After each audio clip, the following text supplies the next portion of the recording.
hypnotized. What's up is down, what's left is right. Chasing stars and holding you.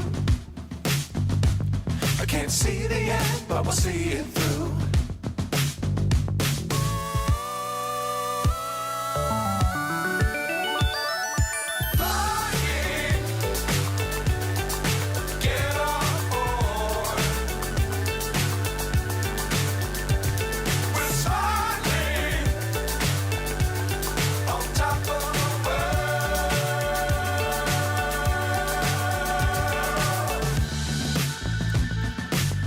Times don't fly too high. Be sure to keep the ground in sight. Fly forever if you keep it tight. Love the world but keep the sky on your mind.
Find myself wondering what did happen to the last 10. I ran away with my life, fast forward, never turn back again. It's kind of funny that the more we pass time, the more we need to set them rewind. And 19 was the year I had to leave you, but now I'm seeing all the signs. Is this really happening? I can't believe it's true. I'm just as surprised as you. This really happening? I can't be too sure, but one day I'll be yours again.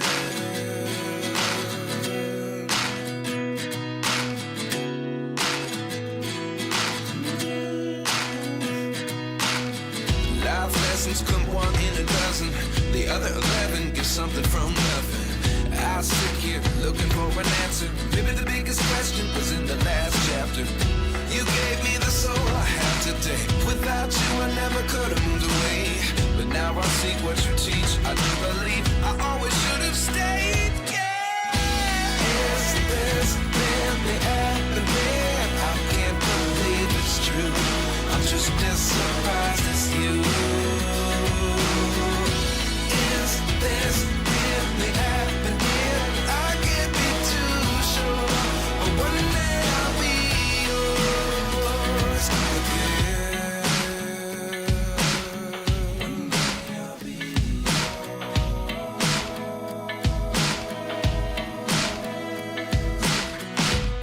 One day I'll be yours.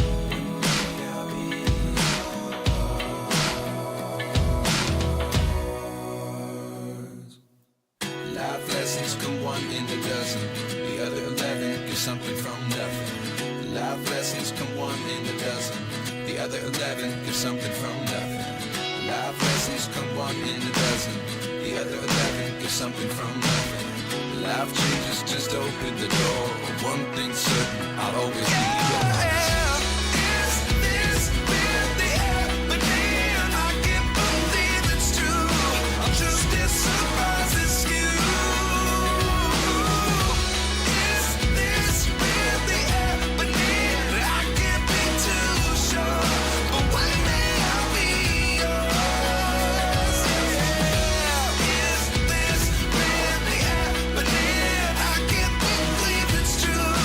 Just as surprises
Good evening. Welcome to Silver Creek's regular scheduled school board meeting. Today is December 12th, 2023. We are present at Silver Creek Middle School. This time, I'd like to call the meeting to order at 6:30. If we could please rise for the Pledge of Allegiance led by Mr. Groen, followed by the invocation of Dr. Balmer. I pledge allegiance to the flag of the United States of America, and to the republic for which it stands, one nation, indivisible, with liberty and justice for all. Dear Heavenly Father, as we enter the giving season, we are just so thankful for all the blessings you've bestowed upon Silver Creek School Corporation. Thank you for such a dedicated staff that goes above and beyond to serve our families and help during the Christmas season. We pray that you will continue to bless SCSC and all of our families. We also pray that you'll continue to provide us your wisdom to help us make decisions that are in the best interest of our students, our staff, and our community. Thank you for all your blessings, and please watch over us and keep us safe, especially as many families will be traveling over break. In Jesus' name, amen.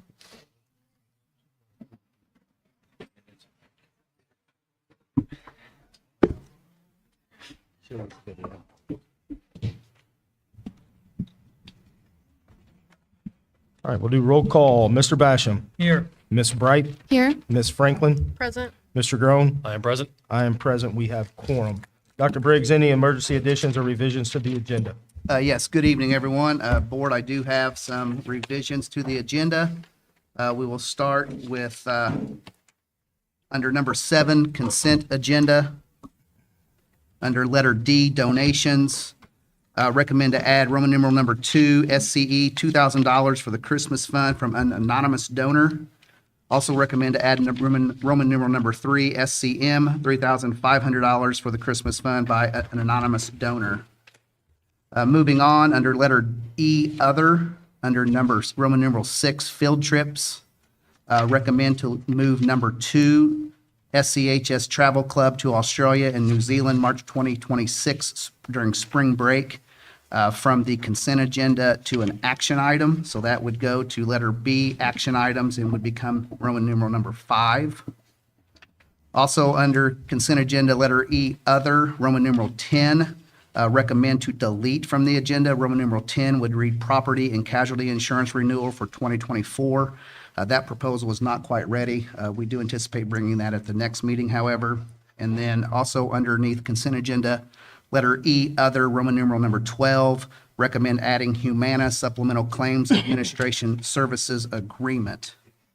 And then the last recommendation under number 8, discussion action items, under letter A, discussion items, recommend adding number 1, an update on Dragon Pals. And that is it for the revisions to the agenda.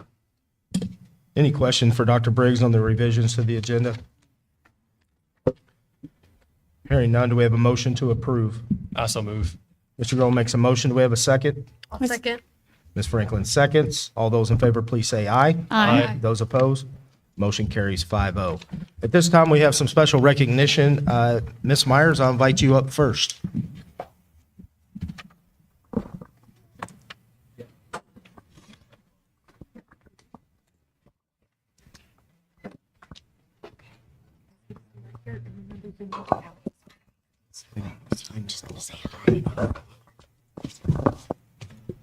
All right, guys. Okay, so our Spell Bowl team, we're recognizing them and honoring them tonight.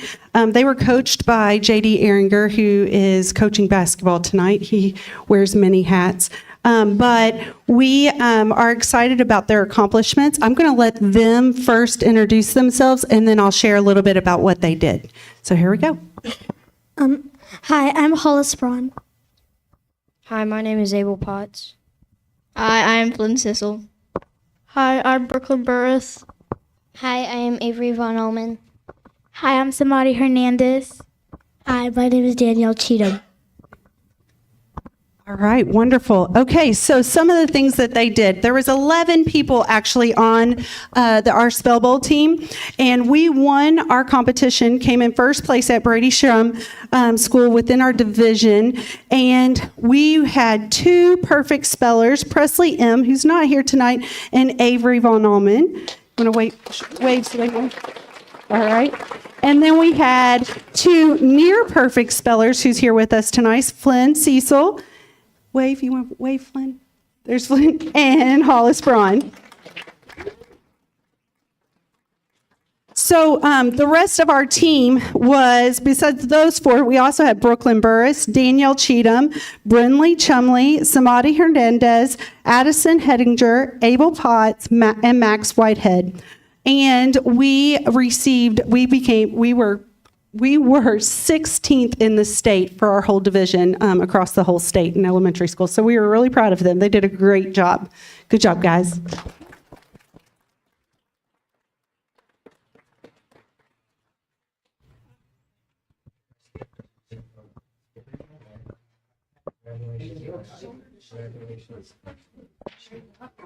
Really pack in there, Prince. Good job, Ash. You just fired out. I think that'll be okay. Yep, that'll be just fine, actually. Mark, you get in there. There you go. All right, smile. 3, 2, 1. All right. One looking good. Good job.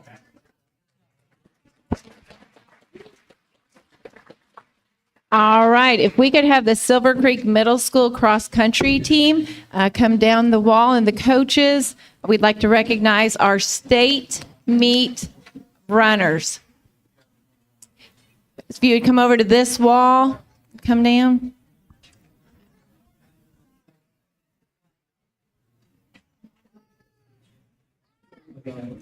I can't. Have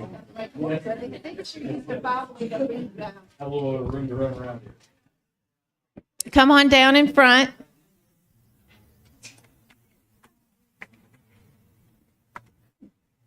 These guys did their state meet in Terre Haute, Indiana. So again, all of them had to earn a time during their cross-country season, and you can see that we have quite a few runners who qualified for the state meet. I'm going to let their coach talk a little bit about them and then let them introduce themselves. All right, thanks for letting us be here tonight. Thank you, board, for this opportunity. This group, I don't know how much you guys know about cross country. It's running, okay? That's what it is. No sugarcoating, it's running. But it's more than that for us. It's building relationships. We have a lot of fun out there. We're learning to work hard. We're learning to persevere. We're learning a lot of things that we're going to use in the rest of our lives to succeed out in society. And this group here has been fantastic at this. So every year in Terre Haute, we have our state meet, and there is a time goal that the kids must attain to qualify for that state meet. So this year, we had 11 boys, and then we had 5 girls qualify for the state meet. And they also, it's not just individual, it's a team as well. So our boys, and we've got a pretty young team this year. We don't have a lot of older experienced boys, but they still managed an incredible 10th place finish at state this year. So the boys did. So hands to them.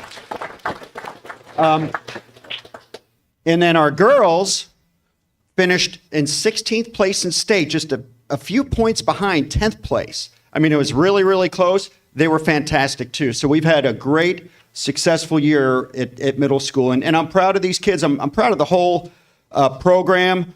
They have a lot of fun. They bring more kids out year after year after year, and that's going to move towards the high school and give us the success that we're looking for there as well. So that's something to come to. We'll see pretty quickly. So I want to let these folks introduce themselves. I think we got a few missing. We'll get their names as soon as we're done here, but we'll start right here.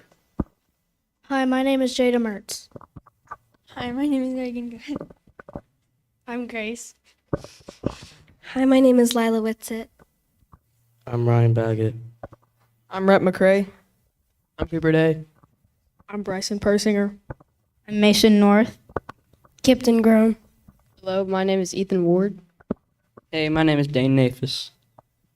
All right, who's not here today? Colt Jones. Owen Tolliver's not here. Jack Gardner's not here. And then, Hadley Oliver is a 5th grader. She was our youngest one that ran this year. She was the 3rd fastest 5th grader in the state at the state meet this year. So that was fantastic. But once again, we're super proud.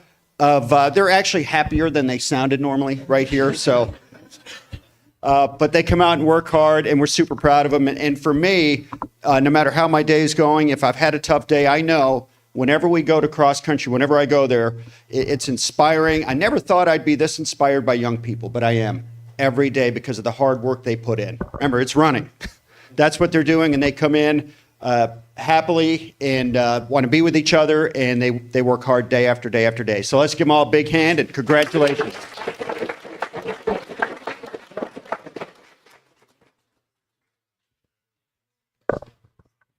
And if you don't know when cross-country season is, they're running in about 120-degree heat index, and they're still happy about that. So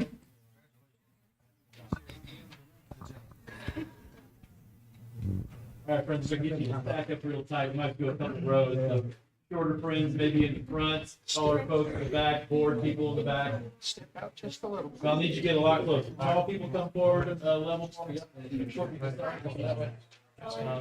Your friends here, the gentleman in sandwich, come forward for me. And go across. That way. All the way in front of us. There you go. Alex, we just ask you to move back. I'm just kidding. Okay, a little tighter on this side. I think we'll be able to get you. There we go. There we go. Yep, see this real. All right, here we go.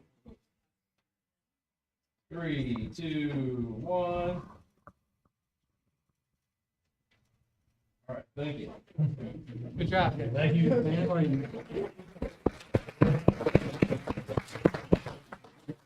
All right, next we have Dr. Willman. All right, good evening. It is my great pleasure to honor, and I appreciate the board doing this, honor the 2023 baseball state champion. So we'll have you guys come on down and line up across here. And I think we'll have you introduce yourself sort of like Monday Night Football style here in just a second. But one of the things about a state championship, I don't think I can really overemphasize what a big deal this is. I think that there, and I don't want this to come across in any sort of boastful way, but I guess it is. You want a state title, so we can do that. Is that I think there are very few people that understand the amount of hard work that something like this takes. This is a massive amount of hard work. In addition to that, there's lots of things that have to come together with relationships, with luck, and with teamwork, and all of those sorts of things. I don't think that anybody could speak to that better than Coach Decker, so we're going to let him do that, which, by the way, Coach Decker will be inducted into the Indiana High School Baseball Coaches Association Hall of Fame later on in January. So congratulations to him, as well as his staff, Richie Ware and Ryan Wheeler, our new head coach. So, Coach Decker. Thank you, Dr. Willman. I'm going to let these guys introduce themselves first, and then I'll talk a little bit about our season. But I had the privilege of coaching these guys and being a part of this program for, I went to high school here, played baseball here. So for us to win a state championship in my last year meant kind of everything to me as far as, my whole life has been involved with Silver Creek sports. So I appreciate and thank these guys for letting me just kind of tag along and cut the grass while they did all the hard work. So, Assistant Coach Richie Ware, I just want to say the community is amazing. Our support staff, obviously, with the board and all the teachers, and just really incredible parents, awesome kids. You have a lot to be proud of in this program. Coach, Assistant Coach Jacob Barnett, I'd like to kind of reiterate, I'm very proud of these guys. They did something no Silver Creek baseball team has ever done before. I graduated here in 2011, have gotten to see the program grow with the coaching staff and also with the community, and such an honor to be part of such an amazing accomplishment. Hi, I'm Jaron Miles. I'm Brady Weitzel. Nate Davidson. Jack Murphy. Jackson Lewis. Mikey Williamson. Gavin Taylor. Preston Burton. Spencer Durham. Ryan Camposano. Tyler Bach. Tommy Holman. I'm Assistant Coach Ryan Wheeler. I hand it back to Mr. Decker. Like Dr. Willman said, I don't think anybody or a lot of people don't understand what goes into winning a state championship. We've come close before. We've been to the state finals before, been to semi-state a couple times. But this group was able to take that next step. And considering what they had to go through with not having a home field, we basically played 4 games at home, if you want to call Clarksville's Little League field home. And the rest of the games, we're just going to play on the road. And so just the logistics of that, getting there, not having everything that we needed for practice, just trying to go through Clarksville's field not being the greatest to take ground balls on. So we, kind of stopped taking ground balls altogether. But just everything that they persevered just says so much about them and the journey that they took to get there. I think a lot of people thought we were going to have a down year, like from where we'd been the past couple years going in.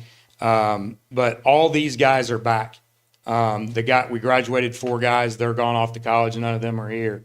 And I think they've kind of raised the expectations pretty high. And again, I'm just fortunate to get to ride along with them. And I'm very appreciative to my coaching staff and all these guys for everything they do. And like I said at the state tournament game, I'm like, Silver Creek is a special place. Like, unless you're in it, you don't get it. And the people on the outside, they may, not like it or whatever, but our community, our kids, everything about it is a special place. And I feel very fortunate just to have been lucky enough to spend my teaching career and coaching career here. So thank you.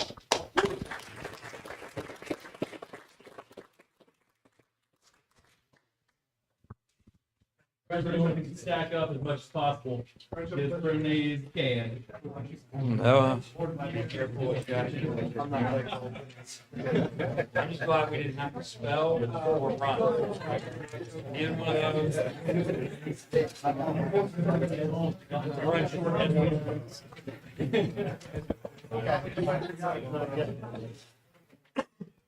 Yeah. I don't know. I'm still stuck holding that. We need to go tighter, friends. Okay, I'll back up a little bit.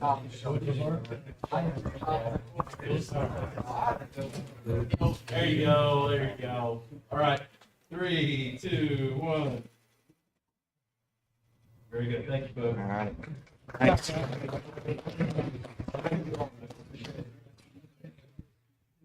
You guys can leave, this last part of this.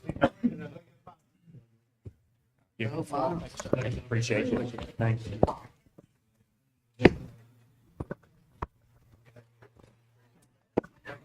Thanks for coming out. Thanks, sir.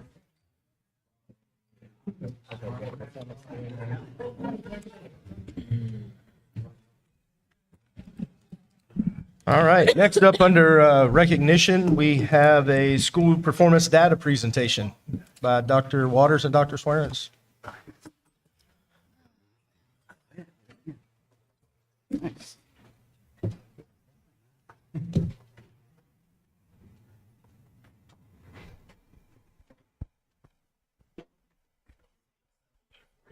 Thank you. I feel like I'm always battling the microphone.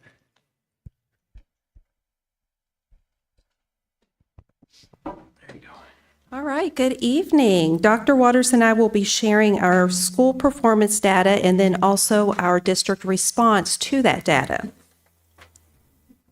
So school districts in Indiana are required to post our GPS or Graduation Pathways to Success data on our school websites. For Silver Creek, if you go to the quick links, then to the school performance report, you will be able to access this information for each one of our buildings. So what Dr. Waters and I will do today is we will share a little bit of information that will be contained in that GPS report, but we'll share that in connection to each one of the buildings. So we will start with Silver Creek Primary. So at the primary, of course, they do not take any state test. So the data that we're going to look at for that school in particular will be the attendance. So as you see there, the attendance rate is 71.1. That does not mean that their attendance rate is 71.1, but what that is measuring is the percent of students that maintain a 94% or higher attendance rate. So the percent of students that maintain 94% or higher was 71.1%. We are also being, if you see right there in the middle, it says comparing to 1,046 schools. So what the state does is creates these bands of comparison, and those bands of comparison are in 3 groups, with the highest grade level being 6th, 8th, or 12th grade. So our primary school is being compared to schools that have the highest grade level of 6th grade. If you click, so you can see there that we are at the 67th percentile among all schools for our attendance rate. And then if you click the little toggle button, it will do a comparison of schools with similar free and reduced lunch rate. So our free and reduced lunch rate in that building was 20.8%. And so that comparison is being done for this particular data point compared to those 181 schools that have that same free and reduced lunch rate. Then I also wanted to point out, if you look back at the top of that slide, scroll, where it says view more details on GPS.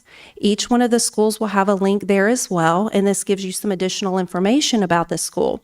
It shows our grade level bands, the number of students that were enrolled, the free and reduced lunch rate, and then any state data connected with that particular school building. Okay, then I'm going to have you go to Silver Creek Elementary School. And for Silver Creek, we are elementary, we're going to look at their iRead 3 test results. That would be their 3rd grade literacy. And they were at 89.2%, which is in the 75th percentile among all schools. And that is a comparison to 1,046 other schools. Again, that grade level band would be grade levels that have the highest grade of 6th grade. Again, if you toggle, then it will do a comparison of students that are of schools that have a similar free and reduced lunch rate. If you will scroll all the way to the top and click on the view more details on GPS, it also gives us that same information about their particular school, their grade level band, the number enrolled, and then the other state assessments such as I Learn Reading, I Learn Math. For iRead 3, it is a reading proficiency test, and that assessment is covering reading foundations. It's also looking at nonfiction comprehension and then also literature comprehension. And I'm going to go into that data a little bit more in just a moment.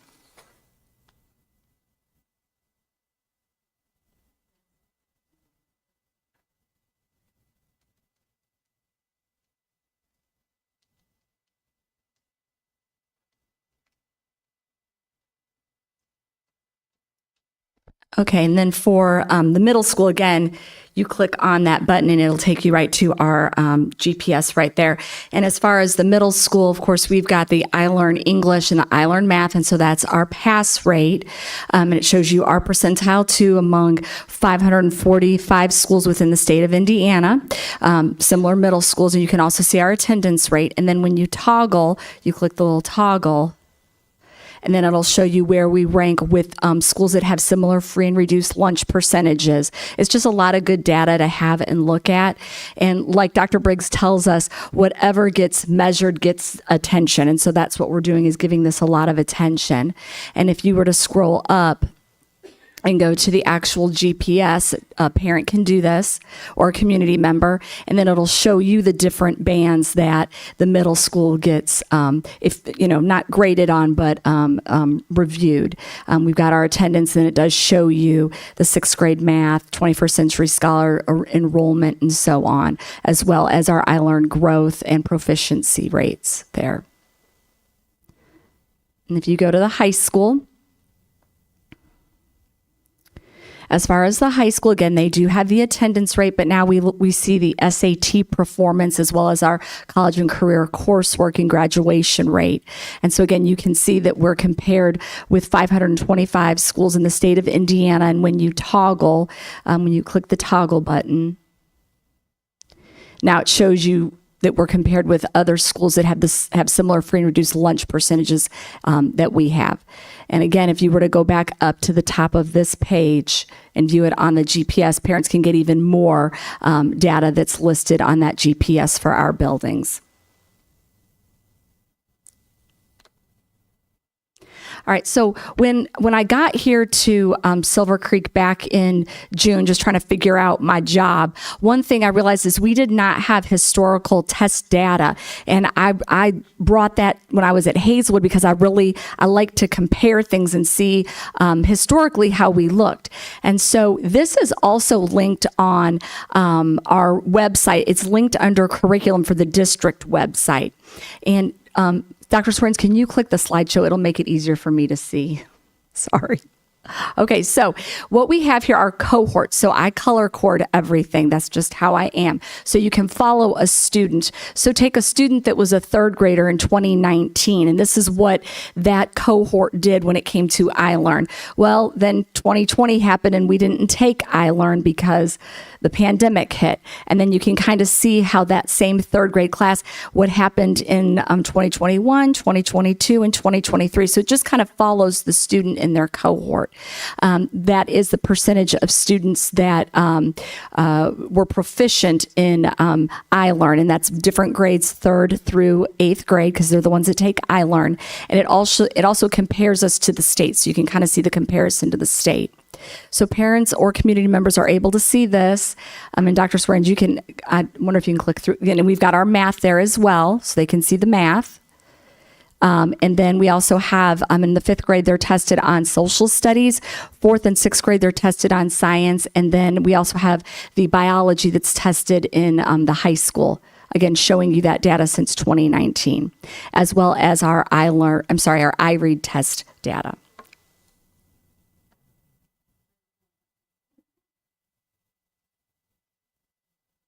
So just a little bit of information to point out about our iRead test data. So our students that tested spring and summer of this year of 2023 were kindergartners in 2020 when COVID hit. So during 2020, they missed a quarter of live instruction. And then in 2021, we were more in person, but there's still a lot of pivotal learning that those students missed in 2020 and 2021. To kind of explain this progression a little bit, when students take iRead, if they do not pass, there are 3 options for that student. One is that the student does receive remediation and they retake the test again. Another option is a retention. The third option is if a student qualifies for a good cause exemption, that student can go on to the next grade level to continue receiving core instruction, but then also intervention to fill those gaps and holes that prevented them from passing the iRead test the first time around. So I am really proud of our elementary school with their percentage and their pass rate. If you see, the state average in 2023 was 81.9, and we're right there.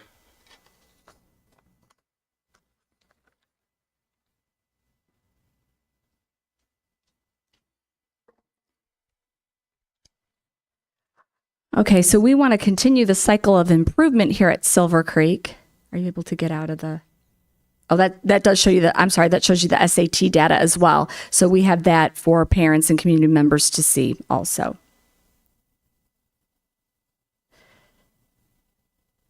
Okay, so we want to continue the cycle of improvement that we have here at Silver Creek.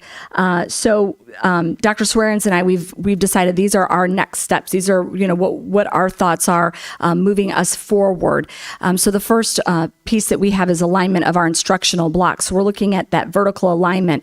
Back in, I think it was the spring before she and I got here, our primary and elementary, they had Graham Fletcher come through the Dragon Foundation, so big thank you to them. They had him come, and then this past fall, our middle and high school had Robert Kaplinski come and help them with some alignment with their math. And so we want to continue implementing some strong core instruction within our math blocks due to that focus that was started last spring.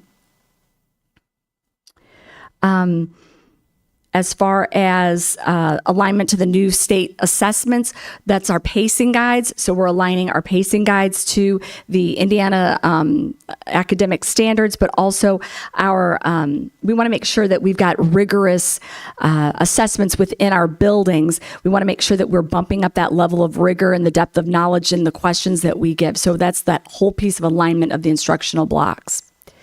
And then as far as our pacing guides, we started, and I think this past summer, the elementary did start some work on their pacing guides, but our middle and our high school started some alignment of pacing guides, looking at those Indiana academic standards. We started that in October, and then with the waiver days that were approved, we did that in November with our K through 12, just looking at our pacing guides and really strengthening them. So here's an example of a pacing guide, and we didn't tell teachers you have to have it look this way. We just said, hey, these are the components that should be part of a pacing guide. So you can see the standard, you can see the rank of importance, the depth of knowledge, sequencing. And again, this is a third grade pacing guide. If you were to look at a middle school, the sixth grade pacing guide, it might look a little bit different.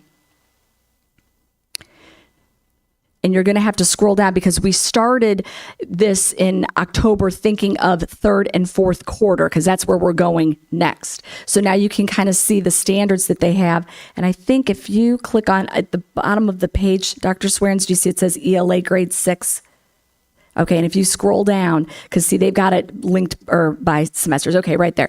So you'll see that they've got big ideas now. These are these I can statements for students. So when they go into the classroom, the students know I can do X, Y, and Z. They know this is exactly what I should be learning in the class. They have essential questions. We know what our learning outcomes are. We even have academic vocabulary linked in here, as well as some resources linked in the pacing guides. So our focus with the flexibility waiver those days will be on aligning those pacing guides. So we're going to do that at the end of January on the 31st. And then once we have those aligned, then we're going to start looking at our assessments and making sure that those are rigorous. So our next steps are going to be looking at our assessment platforms as well as the technology that we're utilizing in the classrooms. We want to make sure that our students are prepared for what they're going to see on any state test, because when they get to those state tests, the level of rigor is bumped way up. So we plan on taking an inventory of our assessments within Silver Creek as well as the technology that we're utilizing. As far as acceleration and intervention blocks, some of you might know those better as fire time or flex or tier 2 or tier 3. So we're looking at those as well because this is a time for students to go back and get some extra help that they need based on their individual needs. Teachers can assess the students and see what they need, and we want those to be very fluid so they're getting what they need in order to master those standards.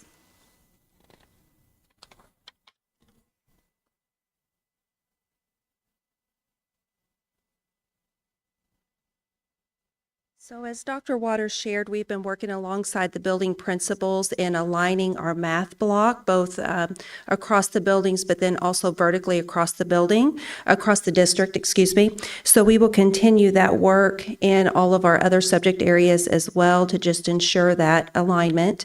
We are also looking at professional development opportunities for teachers based on what teachers are expressing to us as being their needs, and also ensuring that professional development is aligned to district initiatives. We're also exploring textbook adoption. So really what we're trying to focus on at this point in time is what we'll be prepared for next year. The state of Indiana is releasing a list of approved text based on the science of reading for English language arts. And then we're also looking into our math textbook companies to make sure that the math textbooks have been updated based on the new Indiana academic standards. That textbook adoption rotation is an LEA decision, so we're processing through those decisions with the building principals and then the teachers as well. We're also looking at ways that we can seek additional grant opportunities to support our district initiatives. So those are our goals for now, goals for the future. Do you have any questions for us?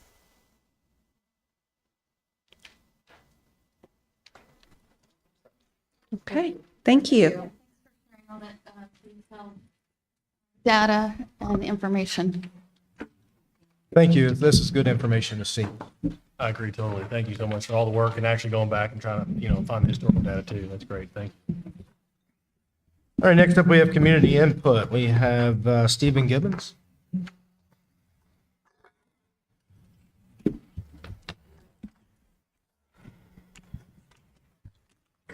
Mr. Gibbons, you'll have 3 minutes. Welcome. And Dr. Balmer will be your... Taller than me.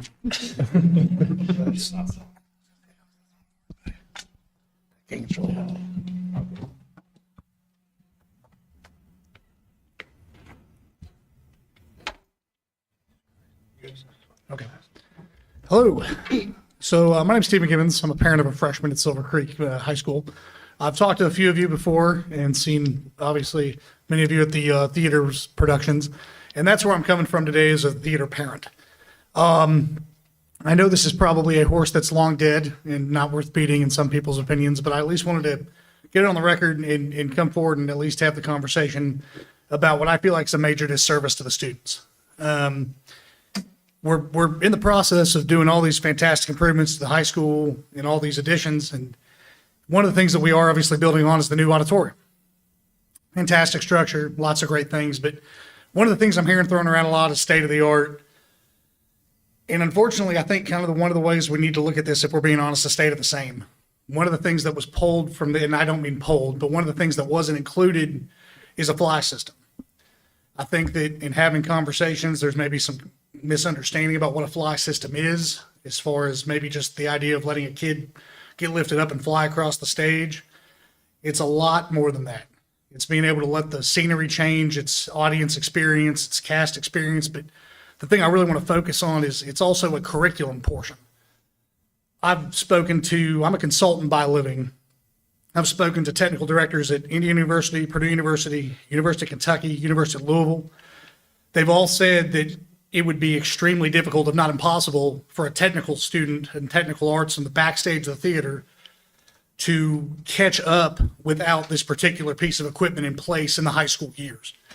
Now, we brought a lot of athletics up today, and one of the things that I'm super proud of as far as our students go from last year, for 2022, the largest recipient of scholarship dollars in all of Silver Creek school programs was the theater department. $275,000 split up among 6 kids. We were the #1 program in Silver Creek schools, and we also were the #1 theater program in the state of Indiana. We beat out Floyd Central by $100,000. No offense, Dr. Willman. I guess the point I'm trying to make here is we are at a point where I'm hearing from a lot of parents, and again, I know this wasn't even ever included in the building plans, but there's a lot of frustration that we don't feel like there was much involvement on our part. This is a critical piece of equipment. We've had conversations with one of the leading producers of fly systems in the United States. He said, based on what we were describing that we would need, it would be about $400,000. He said, if you want to go electric, it'd be about $600,000. I said, we don't 30 need electric. seconds. Oh. 30 seconds, yep. So I guess to wrap up, again, if there was ever a way to find a way to get this piece of equipment into this program, make changes, we'll help raise money, we'll do whatever it takes. But these kids work extremely hard, just like athletics, just like everybody else. And I know the board would be impressed and be driven. We've had a lot of board members attend, but every district around us has a fly system. Scottsburg has a fly system. This piece of equipment is a critical piece of preparing our students for college preparedness. So that's all I have to say, and I appreciate you letting me speak. Thank you. Thank you. Yes, thank you so much. Yes, thank you. Dr. Dr. Balmer, Financial and Operations. Yes, good evening. We will begin with our monthly financial report through November of '23. We're taking a look at our 2 major funds. That's the education and operations. So starting with education, beginning balance in '23 was $4,970,832.27. Our revenue through November, $21,632,458.33. Expenditures through November, $21,091,514.32, with an ending balance of November of $5,512,418.01. With our original appropriation by the DLGF, we are 92.1% spent.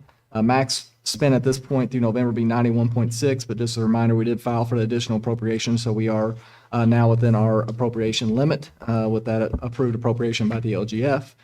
Another thing to keep in mind for this fund is we now are seeing the revenue adjustment due to the drop in ADM.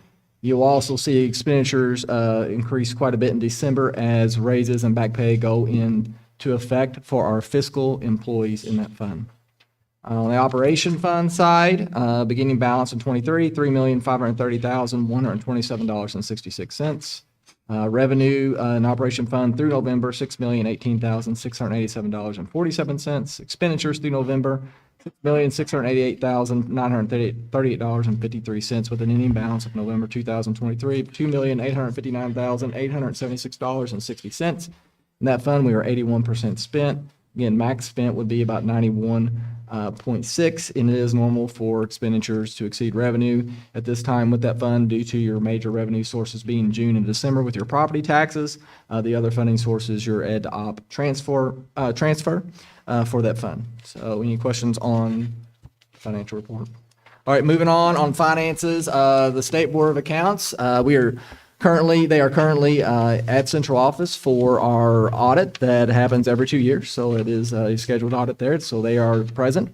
Again, we think a lot of the systems we have put in place over the last couple of years will be of help. But again, they are there to look at our processes, look at our procedures, and obviously we just look at it as an opportunity to grow and get better. While we think we've made improvements, there's always room for growth. So we continue to work with them. There's a lot of work with supplying in the documents and things we need. So I am thankful for the finance department during this time.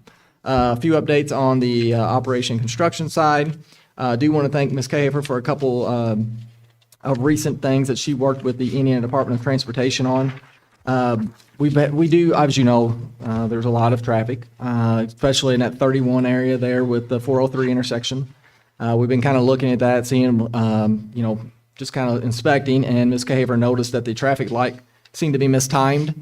Was causing some issues there. So the Department of Transportation did look into it, and they agreed that there was an issue with timing and adjusted the timing. Now, while it won't fix all the traffic problems, it is an adjustment, so we're hoping that helps a little bit there.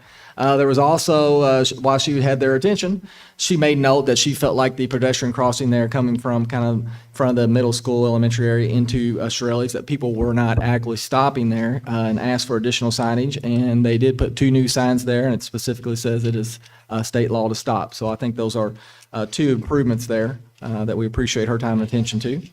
On the human resource side, we are wrapping up we did implement the digital benefit administration system, which means no paperwork but signing up for insurance. And I do feel like that was a success. Everybody was able to meet with their rep, and again, no paperwork. So a much more efficient process, smoother. So it has, while there's a lot of legwork for our HR department to get that up and running, I do think it went very well. On the construction side, again, on the athletic package is pretty much, we're kind of at a substantially complete spot there where almost the majority of the work is done except for a few punch list items. There are a few, and of course, when you're doing multi-million-dollar projects, there's going to be, most of the work goes very smooth. There's a lot of things to tidy up at the end of the project, so that's what we're currently working on. We do think through effective management of the project, and I want to thank Skillman and CSO for this as well, we will see some return on our contingency and allowance funds that we can use for contingency and the other major projects going on at the high school, so that is good news. If you have drove by the high school lately, it's very obvious that both the main addition renovation project on the auditorium and band room addition are moving full steam ahead. We anticipate the main addition kind of being completely closed in here within the next month. They also just continue in that area. They're framing up the classrooms and other areas. They are putting on roofing, and there's actually some drywall now going up in the science lab. So a lot of progress being made there. And again, we're on target to see students at least transfer there no later in January of 25, so just a little more than a year from now. But progress continues to get made. We may see that be moved up, so exciting times there. On the auditorium, they continue to put up the steel, and you can really begin seeing the new auditorium and the band room taking shape there. The concrete wall, the back wall, if you're kind of facing athletics, that's actually the stage right there. If you're kind of wondering what that wall is there, that back of that is where the actual stage area will be. Now they've completed much of the masonry work on the new restroom and concession area for our baseball and softball that will serve baseball and softball. They're going to begin installing the roof trusses. And very soon, you'll actually see our new stadium entrance where soccer, football, and track is. That entrance is going to be going up very soon. We just want to continue to thank our community for the support of these projects.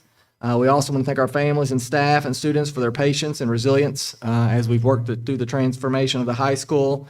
We're very pleased with the progress we've made so far, but we do recognize there's much work to be done to address all of our buildings and set SC up for future success. And as always, construction progress can be found on the website. Any questions for Dr. Ballmer? All right, Dr. Briggs, consent agenda? Okay, under consent agenda, we have number 7A, finances, numbers 1 through 3, and numbers 4, 1, 2, and 3. Under letter B, grants, we have numbers 1 and 2. Under C, personnel. Under certified appointments, letter A. Under 2, resignations, letter A. Number 3, leaves, letters A and B. Under number 2, classified. Number 1, appointments, A through C. Number 2, resignations, A through C. Number 3, leaves, A. Number 4, positions, A. Under letter D, donations, we have 1, 2, and 3. Under letter E, other, we have numbers 1 through 5. Under number 6, we have number 1, and we did move number 2. Then we have numbers 7 through 12. That is it. I'm sorry, 7 through 9. We deleted number 10 and numbers 11 and 12. That's it for the consent agenda. Thank you. All right, do we have a motion to bring the consent agenda to the floor? I so move. Ms. Bright makes a motion. Do we have a second? Second. Mr. Basham seconds. Any questions or discussion needed? Hearing none, all those in favor, please say aye. Aye. Those opposed? All right, next up, under discussion action items, we added A number 1. I'd ask Dr. Briggs to add this to our agenda. Now that we've finished the first half of the year with Dragon Pals, I know there's also some questions regarding budget, where we're at. I would like personally to get an update, and I think the rest of the board as well. So, Christy and Rachel, can you guys provide where we're at on that? I'm going to provide the update. Sandy's here. I don't think Dawn's here, but I'd like our building leaders, if possible, to come to the podium, please. I had an opportunity to meet with them the last few weeks.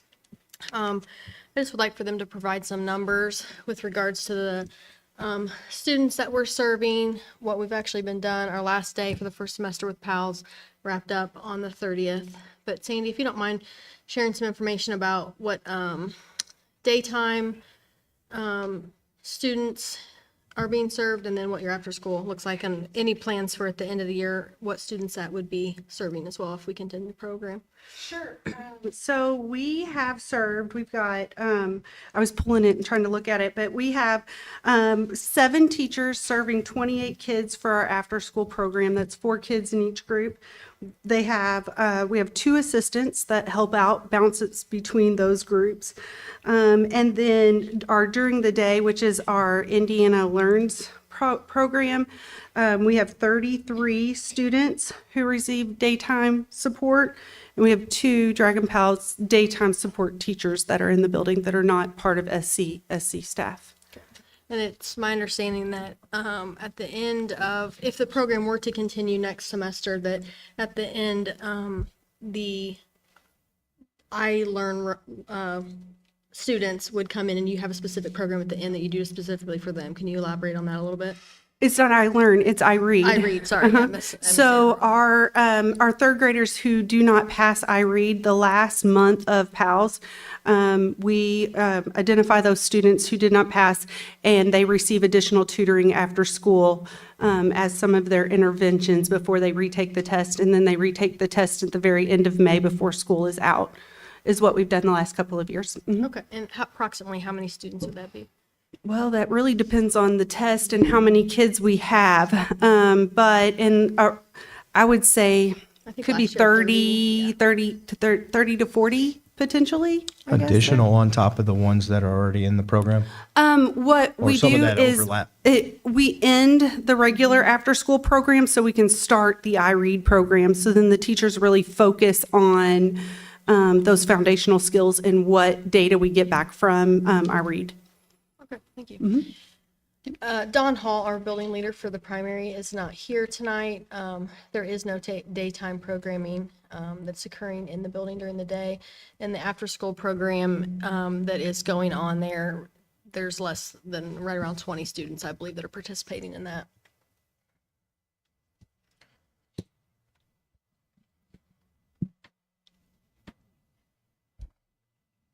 Okay, so I have a question, not to sound. So back when we talked about this, I think it was August, it was mentioned that there were 400 students that were impacted this year for PALS. How are we coming up with that when my math says about 75 to 80? So some things that were left out is we are also servicing the middle school currently. That building leader is not here tonight. How many approximately is that?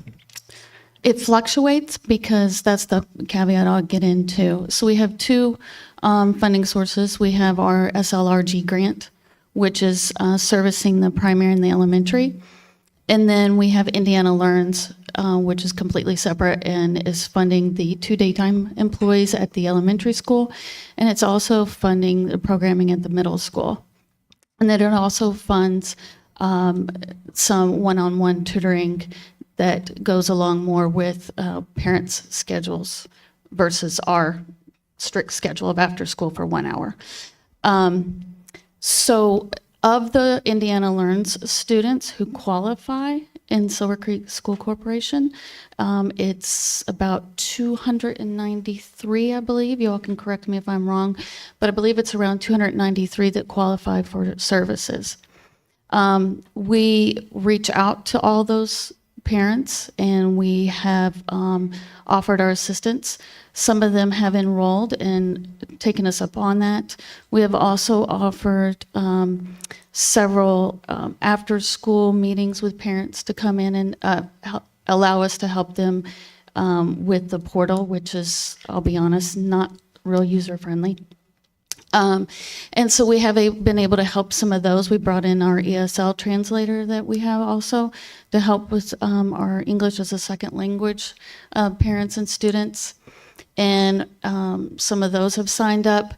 But overall, of the students that we could service, because of the process of the portal, unfortunately, they're not.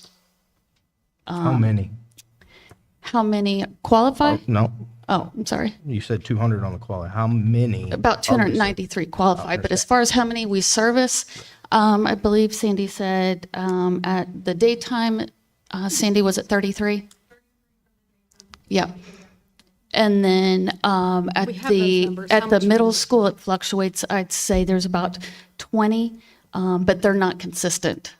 You might have a student that comes for 2 weeks, and then you'll have another student comes for another 2 weeks. Because it's up to the parent to schedule when they want their student there, it puts it in their hands.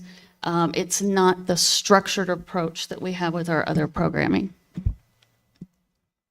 Okay. So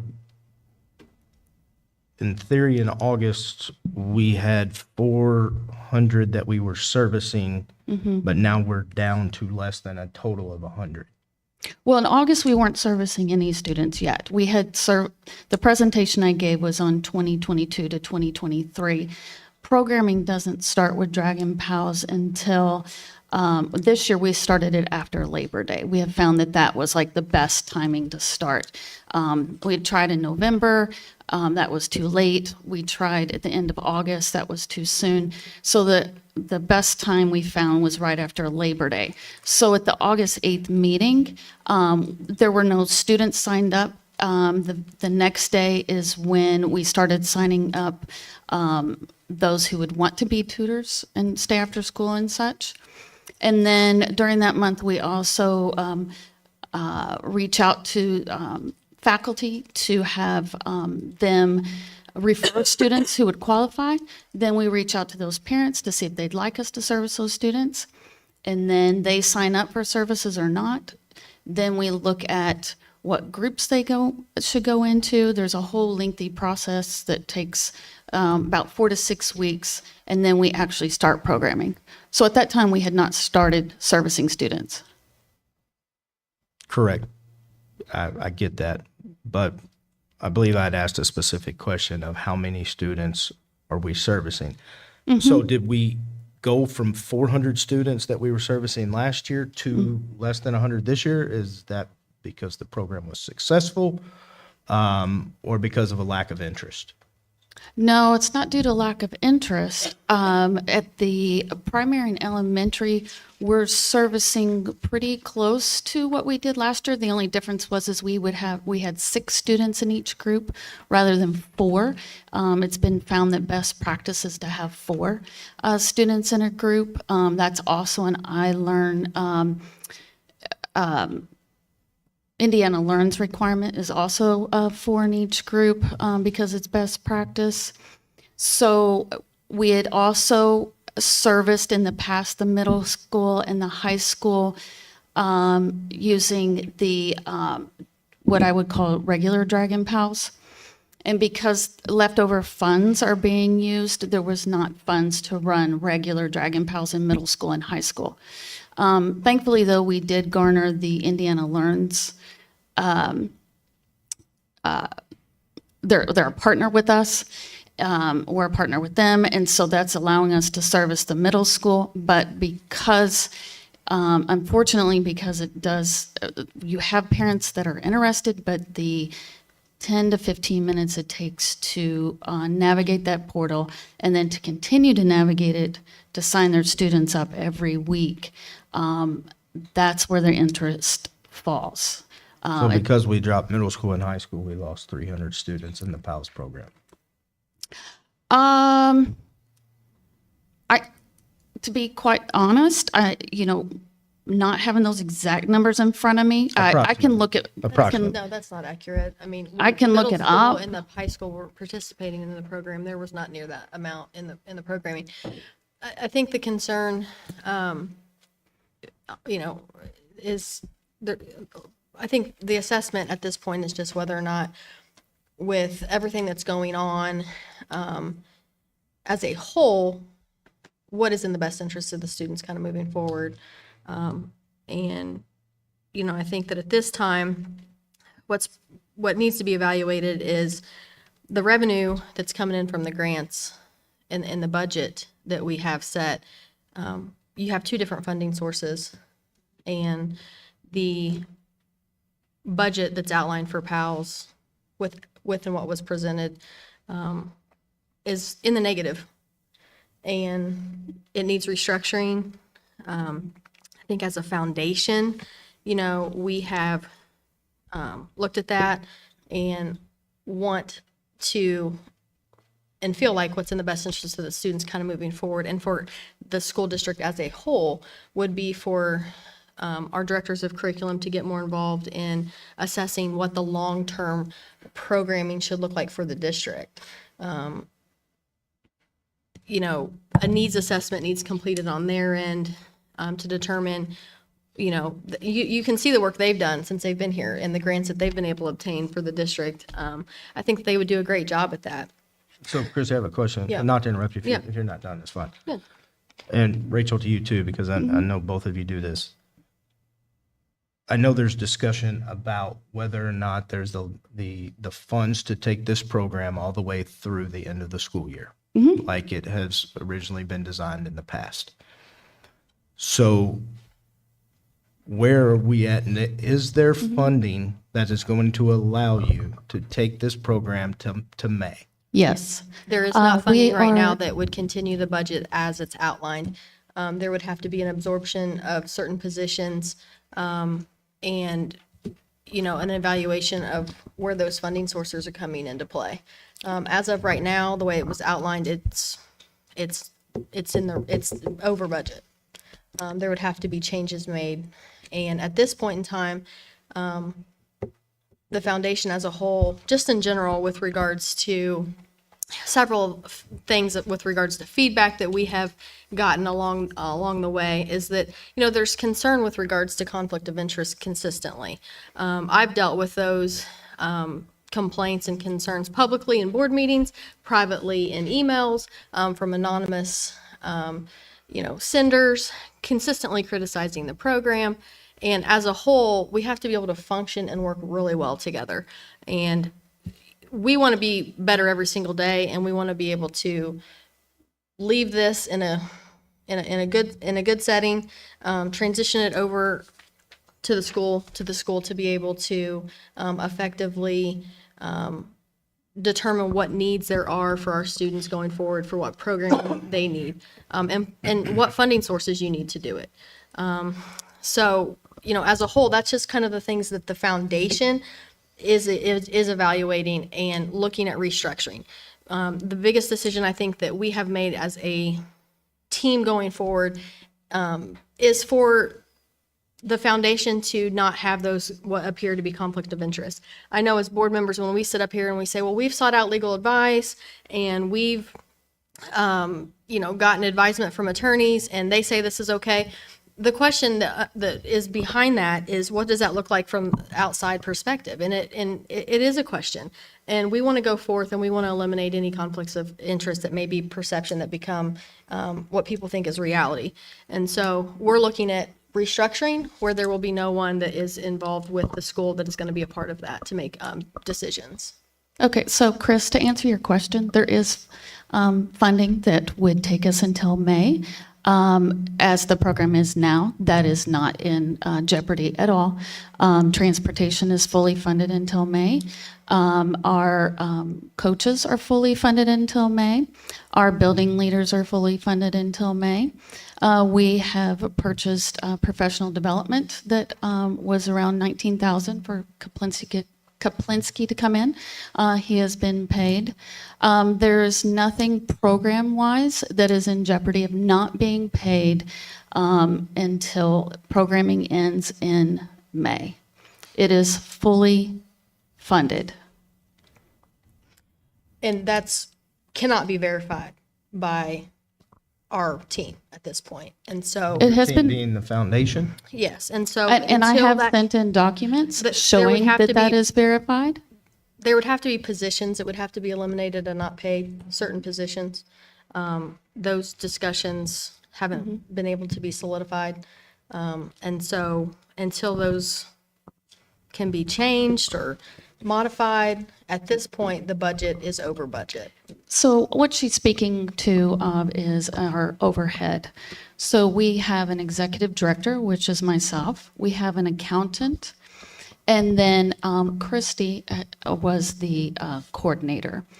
Since we are dealing with leftover funds, we cannot operate at obviously the budget in which we had in the last 2 years. There had to be changes. And so the bulk of the difference in the budget was taken up with my salary. So my salary was reduced with the bulk of the difference in the budget.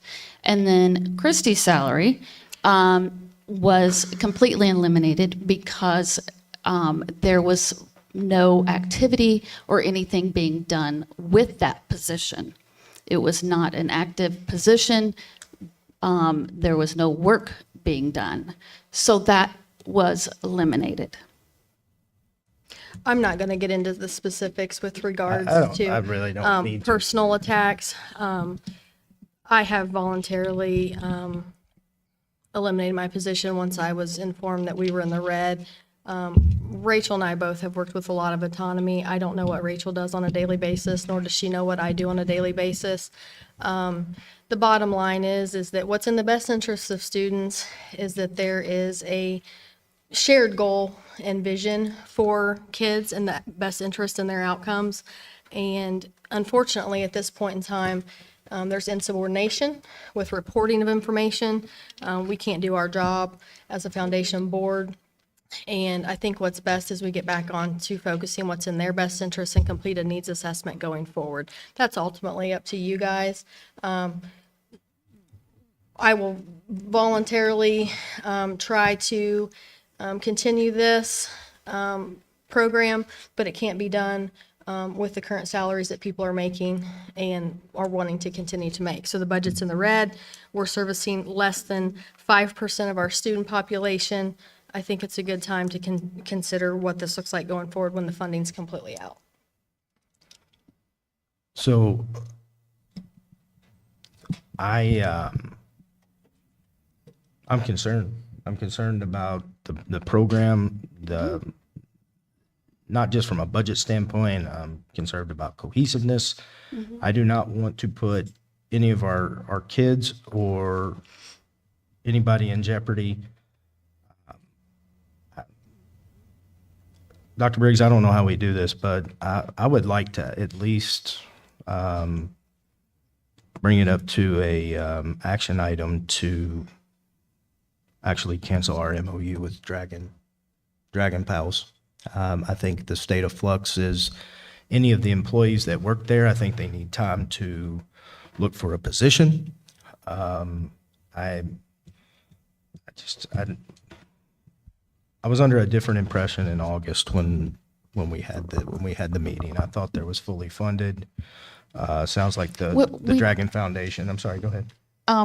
I did say in that meeting that we were dealing with leftover funds as far as the regular Dragon Pals account. And we can service the 293 that qualify through Indiana Learns. It's unfortunate that we don't have the parent involvement in the portal sign-on. If we did, we would be servicing them. At the end of the day, these are students being serviced. The program on a weekly basis is running and operating well. It's efficient and it's fluid. And these students that are currently being serviced still need to be serviced. We just saw a report this evening on what happens when students were, or what happened when students were in and out of the classroom due to COVID. That has not changed. As you can see with the percentages, those students still need to be serviced. But at the end of the day, this is a decision for you all to make. I don't disagree that they still need to be serviced. As a matter of fact, what I said in August was that the fact we should start a transition plan for our corporation and with our new directors to look at whether or not this was needed from a standpoint to continue on for years to come. I think too, I'll just interject and say this, is that one person speaking on what they and how they feel that the program is running isn't necessarily the reality. The work that I'm never doing, which is in the buildings, talking to building leaders and holding meetings with them, the feedback that I get is that there are more kids that could be serviced by this, but when suggestions are made or ideas are brought forth, maybe adding more kids to the amount of teachers that are teaching so that we can get kids off the waiting list or we can get more kids signed up. It deters teachers within the building from suggesting, that Johnny so-and-so may be, a great candidate for the program when someone repeatedly asks if they can extend or add more kids to a teacher's list that they're servicing, and the answer is consistently no. I think just over in general, those types of things have been things I've had to mitigate and resolve, personality differences and things like that, where our building leaders and our teachers and people that are participating in the program feel like, there is no collaborative team effort. It is basically this way and that's it. And so I think that it needs a fresh look. I think we have great people in the building. This has been a good thing. It has done a lot of good work. I think things can change and challenges pop up. We have fully capable staff and 2 directors of curriculum that we've hired that I think are going to be great at determining whether or not this type of programming is needed in the future. Dr. Briggs, how would, is it to ask the board to vote on adding an addition to the agenda under discussion action items? I would like to make that motion. If it doesn't pass, that's fine. I don't feel that there's enough cohesiveness amongst the folks at with Dragon Pals and the Dragon Foundation to be able to make this a successful program for our kids and the people that run it. I would just like to add one more thing that, since Christy spoke, there are things that are outlined in the grant that have to be done a certain way, and sometimes that can be misunderstood as a personal idea of what should be done when you have to follow the guidance.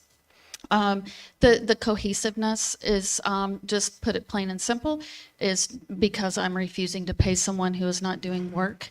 That is why. And that, at the end of the day, you know, I'm here to run a program to service students, but if we need to cancel it because of that, that's on you all. That will not be on me, because I know what we're doing is a good job, and I'm very proud of our tutors and how far they brought students, and it's unfortunate that someone being vindictive is causing this drama. I'm not going to tolerate, I've sat here and listened to personal attacks. I'm going to say this. I'm not going to have my character defamed. You know, I'm going to ask that those comments stop. We do have legal advisement involved at this point in time because of things that have been said already. What I will say is that, yes, this program has done a lot of good things. However, no one is above providing information so that a program can maintain compliance. And when things arose where certain things were not paid and comments were made about one grant paying the other, revenue sources being this or that, simply asking for information by myself or the foundation board, simply asking for information so that we can assure that we are compliant should not be a concern or a problem. That's all we've asked for. It's not working. There have been so many avenues and pathways to try to resolve this issue. But if you're looking at this as a whole, with the number of students we're servicing versus the budget has enormous salaries for the low amount of students that we're servicing. And that's a concern. And I get to deal with those issues and those concerns and fight those battles. And it has nothing to do with me not getting paid. It has to do with the budget. It has to do with being able to maintain compliance. It has to do with being able to provide oversight. And when someone doesn't want to do that, the documents that were we have problems. requested were provided. I think we're just going in documents circles here, and I requested think were this is provided. an actual reason of why I don't have confidence that this program is in the best interest of our school corporation again. I'm going to motion that we move the MOU and canceling the MOU from discussion to an action item under B6. Do I have a second? A second. Mr. Basham seconds. All those in favor, please say aye. Aye. Those opposed? Those that abstain? I Abstain. We have a motion that carries 3-0 with 2 abstains. Next up, under discussion action items B, number 1, the administrator contracts. Do we have a motion to bring that to the floor? I so move. Ms. Franklin makes a motion. Do we have a second? Second. Mr. Basham seconds. Do we have any discussion needed? Hearing none, all those in favor, please say aye. Aye. Those opposed? All right, motion carries 5-0. Next up, we have the request to approve Gibraltar to conduct a district-wide facility assessment and feasibility study. Dr. Briggs, would you like to kind of bring the audience and the public in on what we're trying to do here? Yes, we sent out an RFP for a facility feasibility study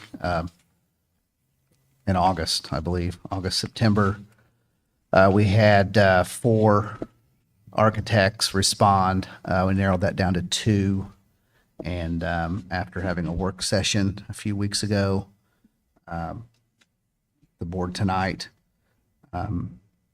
would hopefully approve one. And if approved, then Gibraltar, if that is to be the one, would come in and over the next 4 to 6 months, basically evaluate all of our facilities not only for their current condition and repairs for the future, but also look at grade level capacity, school capacity, and make recommendations on where we need to add to certain buildings or if we need to build new facilities, and give the board plenty of options to consider moving forward. Right. And Dr. Briggs, I can't remember if you said this, but their service is free. I did not say that. That is correct. So, so a couple things about Gibraltar. One, they bring excellent background and references in working with school corporations, and they are free. So that's good. But yeah, so in the other proposals we received were anywhere from $30,000 to $55,000 just to conduct the facility assessment. And we think based on Gibraltar's track record and the half dozen or so references we were able to confirm, we'll have a great partner. And so it kind of takes us, we know what we're doing at the high school, but we have other needs too in other buildings. And even some, and we're still going to evaluate what we were already building. For example, Mr. Givens, I didn't say it at the time because we hadn't approved, but Dr. Briggs and I talked about, you know, when the fly system came into question, everything was already done. That never came up before. And when we contacted our consultant that was designing the auditorium, they had told us it was going to be approximately $2 million to add. So, But that's also structurally. that's the structural piece. So part of what Gibraltar is going to do as well is look at our current facilities that we're currently building, and they're a design build architect with a lot of resources. And it's something that we can look at. It's, as I said, it's not just systematic to one building or the other. And I think it'll be good for our corporation. All right, we have a motion to bring the approval as Gibraltar to do a district-wide assessment and feasibility study to the floor. I so move. Ms. Franklin makes a motion. Do we have a second? Second. Mr. Basham seconds. Any questions or discussion? Hearing none, all those in favor, please say aye. Aye. Those opposed, motion carries 5-0. Next up, we have Calhoun change order number 7. That was in your board packet, but Dr. Balmer, do you want to just go over briefly what change order number 7 is? Sure, yes. Change order number 7 included 6 items in that, but that was actually a credit that we received due to some changing we did with fencing. We had some decorative fencing around our HVAC areas that we, as we learned that, we felt like we could definitely live with going to some regular standard fencing and take some savings on that. And then some additional, again, your contingency is there for things that when the designs were made, there were just unforeseen things. So some of those items that we had some contingency changes for was some roof change on our stadium entrance that we went with a different roofing system, some electrical panels that need to be added, some hot water issues in our chemistry labs, some storm piping issues that we bumped into, and also some additional conduit that was needed. So that accounts for the total credit there. And if you give me 1 second, the total credit there was a $26,000.49 credit that we got back. Even after all the additional work that we... That is correct. Yes. All right, do we have a motion to bring the Calhoun change order number 7 to the floor? I so move. Mr. Grohl makes a motion. Do we have a second? I'll second. Ms. Franklin seconds. Any discussion needed? Hearing none, all those in favor, please say aye. Aye. Those opposed, motion carries 5-0. Next, under discussion action items, B4 is the change order number 2. Dr. Balmer, you want to go through that briefly? Sure, yes. Total of 5 scopes of work there, again, for things that were unforeseen. This is not a credit. This was an additional cost that comes out of the contingency that we did budget in. So we do expect things are going to come up, so we did budget for our contingency costs. So that fund will cover this. It's a total of $55,616.33. Those consisted of some poor soil remediation that we bumped into, hardware changes that need to be changed, some steel changes for structural purposes. Again, a big part of this was there was a ton of additional storm piping work that had to be done in the auditorium addition. If you remember, that's really kind of held up the progress for so long, is that we continued to bump into some storm pipes in there, and also rerouting some hydronic lines to the existing auditorium. All right. Do we have a motion to bring that to the floor? I so move. Mr. Grohl makes a motion. Do we have a second? Second. Mr. Basham seconds. Any discussion? Hearing none, all those in favor, please say aye. Aye. Those opposed, motion carries 5-0. Next up was discussion action item number 5, which was moved from consent agenda on the approval of the the March of 2026 Spring Break Travel Club trip from Australia to New Zealand. We have a motion to bring that to the floor. I so move. Ms. Franklin makes a motion. Do we have a second? I'll second. Mr. Groen seconds. Do we have discussion? Yeah, some of the things that come to my attention were some of the financial pieces of the travel club. Who's responsible? And I know Mr. Horton's here, maybe get a clarification of who's responsible to pay for what.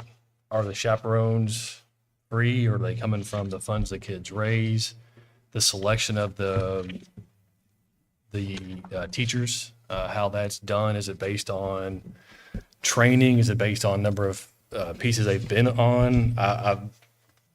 I'm unsure of. I haven't seen anything on that, so. Yep. Yes, and Mr. Horton is here this evening. Mr. Horton, you and I had spoken earlier. If you want to come up to the podium and maybe address some of those questions that have come up, please.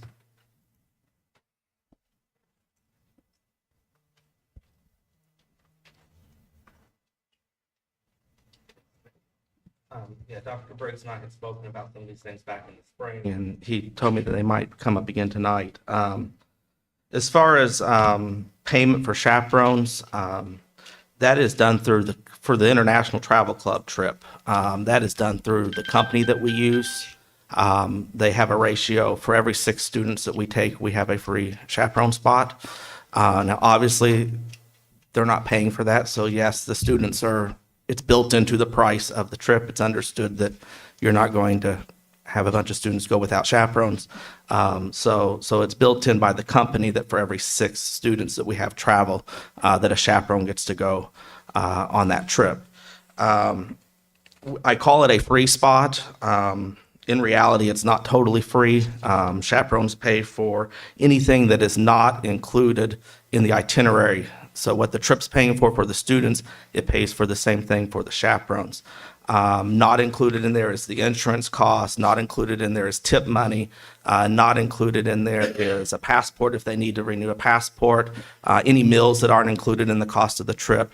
I would say on average, our chaperones spend between $500 and $700, not counting any souvenirs that they buy when they go on the trip. As far as how chaperones are selected, I do the selecting. There's not really a set formal process in place. I've never looked at it as an application process. For one, you don't get paid anything. You actually have to pay money to do it. Second, it's during spring break. Third, I'm not really in a position to hire anyone. So I've just looked at it as an invitation. Most all of my invitations have been people who have told me, hey, I'd really like to go sometime. We do have to keep in mind in selecting chaperones, my number one thing is always student safety. That's why we work with the company that we do, is because of their safety record. So student safety and parents being comfortable with who is going are my primary concerns. So chaperones are all certified teachers, counselors, or administrators within Silver Creek High School. The only exception to that is since COVID, we have been taking a healthcare professional with us on the trip. Last year, we took a nurse practitioner from, Southern Indiana, Heather Boivin. She went with us as our healthcare provider. But everyone else was teachers, counselors, administrators. I do try in terms of, safety and things like that. It's important that teachers know what's expected of them. And I know that they're able and willing to do the job that needs to be done. So if I have 10 chaperones, I can't take 10 new people with me. I have to have some people that know what they're doing. So I try to do a mixture. I actually keep notes of who all I've taken over the years, and I printed that off. Over the years that I've been doing this, I have taken 33 different chaperones with me on the trip. Last year's trip, we took 12 teachers, administrators, and counselors. 3 of those were repeat chaperones, and 7 of them were new chaperones. This year, we're a small group. There's only 4 chaperones going. We only have about 28 students. And we have some parents going that have paid to go as well, but we have about 28 students going. All of my chaperones this year have traveled with me before. 2 of them, though, have only gone with me once. One chaperone that always goes with me is Miss Compton. I have to have a reliable partner that, especially if we're a large group, and like last year we were 2 buses, I need somebody that's very well trained and knows what they're doing and knows what my expectations are to run that second bus. So that is a factor as well.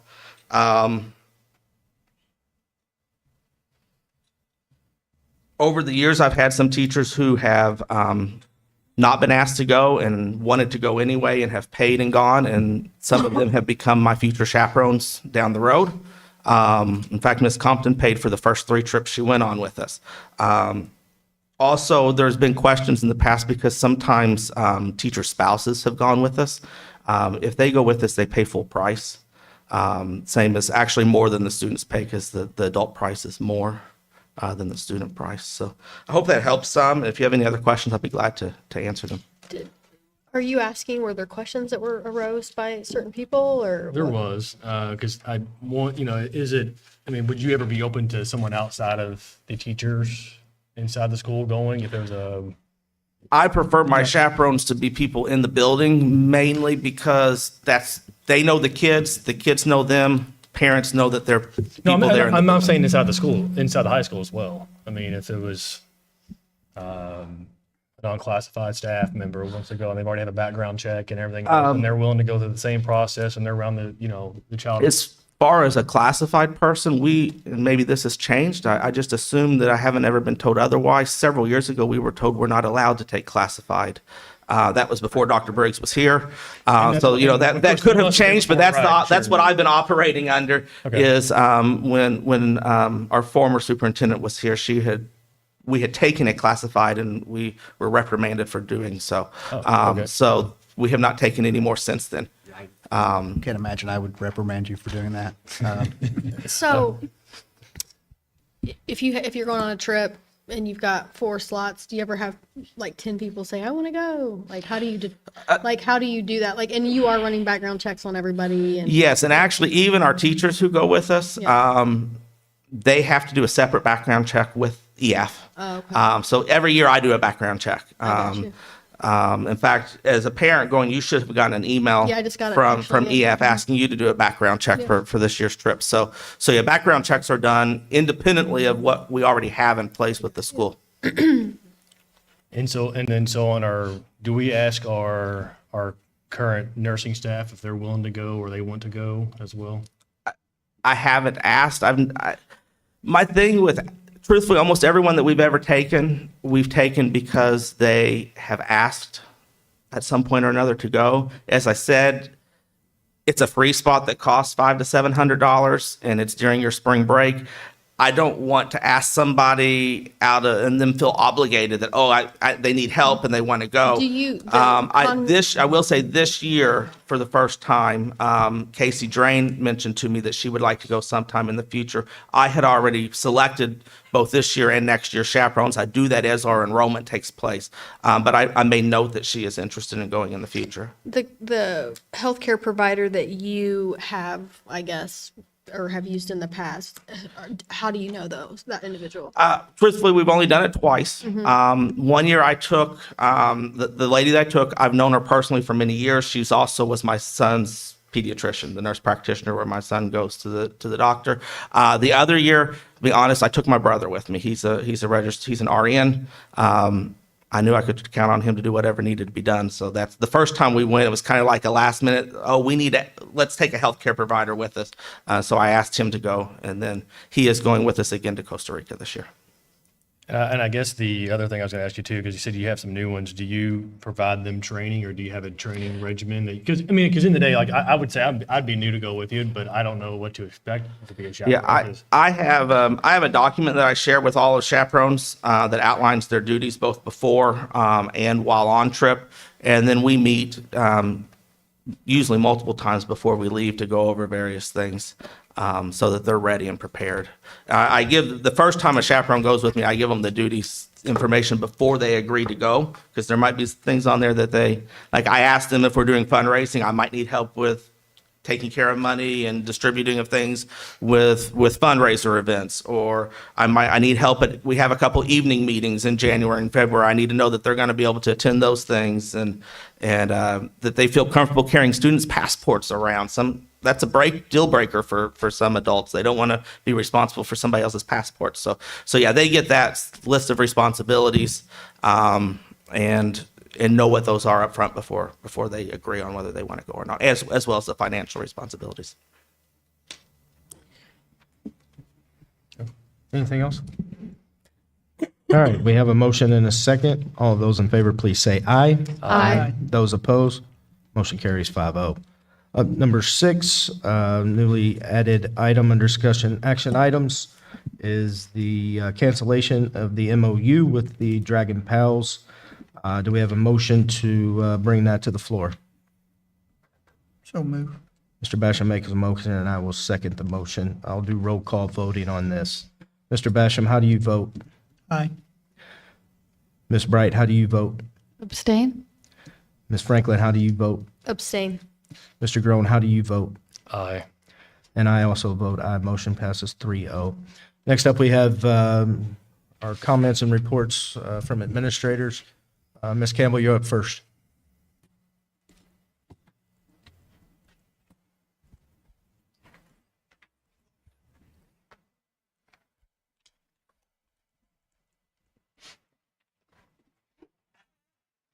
All right, good evening.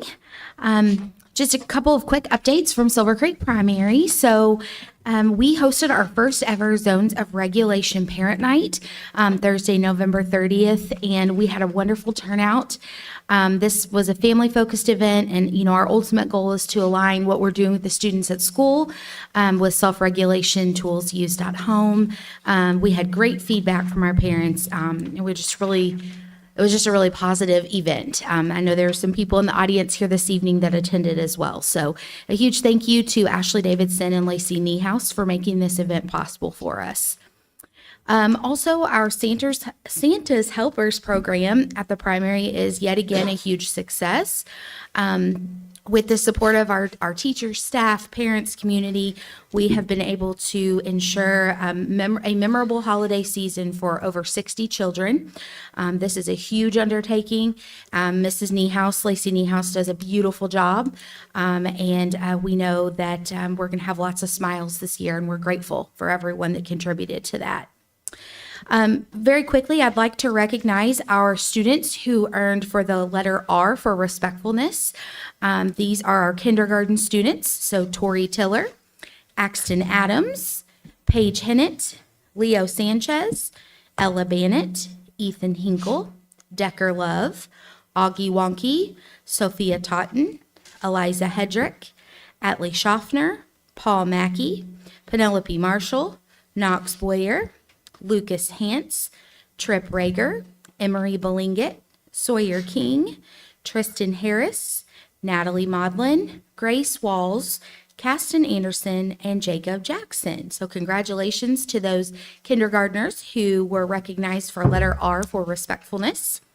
For first grade, we want to celebrate Emma Bannett, Jalen Council Knight, Kylie Glover, Joseph Huffman, Aiden Bird, Lily Harris, Crosby Andrus, Meredith Lyon, Liam Lang, Bodie Walters, Remy Durbin, Hoyt Rice, Brooklyn Shuffett, Liam Scott, Levi Sykes Morales, Ainsley Niehoff, Cole Concello, Adley McPherson, Remy Spanknibble, and Ivan Coy. So great job to our first graders as well. They work really hard, especially for respectfulness at the primary. That's not an easy undertaking, so we are proud of those friends. Lastly, I just want to take a minute to thank our amazing SCP staff. It is not easy to turn 50% of your building population over each year. And the first semester, as I always tell them, they come back to work. It's kind of like childbirth. You forget what it's like. That's why you do it again.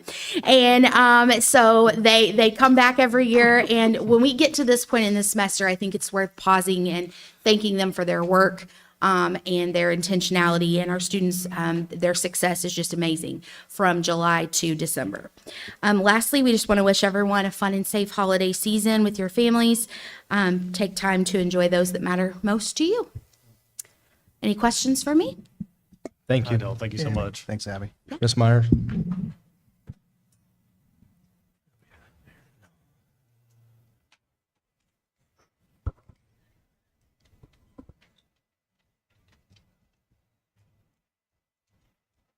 Hello, and good evening again. You guys might have seen me bouncing in and out of here tonight. So my first recognition, I want to give a shout out to Mrs. Sheffield. Mrs. Sheffield is our music teacher at the elementary school, and she has worked so hard with all of our kids building our program. She's a great leader for that. But tonight, actually, our third grade students had a holiday performance of the Nutcracker. We have to do it because we're so large. We have to do it in 2 different performances. So we had one at 5:30 and one at 7. So I was trying to flow between board meetings and programs tonight. But they were doing a fantastic job. We actually also had some high school students from Drake Academy dance during the Nutcracker also tonight. So a shout out to them. That was really nice. And then last week, Mrs. Sheffield had our 4th graders perform a percussion assembly, and it was phenomenal. I was very impressed with the students and their ability to read the music, perform for the kids, flip their drumsticks. I mean, it was pretty cool. So really a big shout out. She does a fantastic job, and it's thanks to her leadership in that program that we've developed that. Also, today, and I haven't heard an update yet, but we recognized Mr. Ehringer for his work with our Spell Bowl, but he is tonight at our Clark Floyd attorney with our girls basketball team. So I'm wishing them well and hoping that they did a good job tonight to move on Thursday for the Clark Floyd tourney. Mr. Ehringer is also coaching our boys basketball team, and they are currently trying out. They had tryouts today after school, and that will continue on Thursday. So he is a busy man. So, and does a fantastic job with the kids. So, and then we also want to invite all of our students and family back for our first ever Winter Wonderland this Friday evening from 5:30 to 7:30. Our PTO is working really hard to make this a memorable event for our kids. We're going to have different lights set up, a outdoor movie, face painting, games, much more. You're not going to want to miss this. So it is outdoors, so make sure you dress warm. And thank you to our PTO for providing this for our students and our families that evening. So it's going to be neat. That's awesome. And so, last but not least, our Santa helpers also did a great job. This year, we had 71 donors and who donated and supported around 80 SC families. So we're really excited about that. A shout out and a huge thank you goes to Jacqueline Good and Gina Scott for helping with this endeavor. If it wasn't for them keeping us organized, getting things ordered, keeping it sorted, calling families, it just wouldn't be possible. So their work is phenomenal on that, and so we want to thank them. And then we just want to wish all of our Dragon families Merry Christmas, and students and staff Merry Christmas. I hope you guys all have a fantastic holiday season, and we'll see you guys in the new year, I guess. So thank you. Thank you. Thank you. Thanks, Sandy. Ms. Nunn?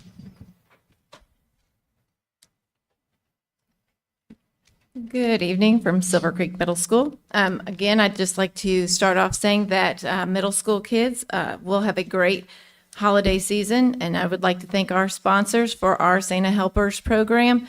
Jill Gerlach heads it up, and our office staff has made many phone calls and gathered a lot of surprises for students, and through the generosity of donors in our communities, we have been able to help 72 families celebrate Christmas this year at the middle school.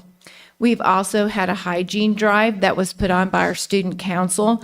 The response was overwhelming. We emptied out the boxes 2 or 3 times and more products kept coming in.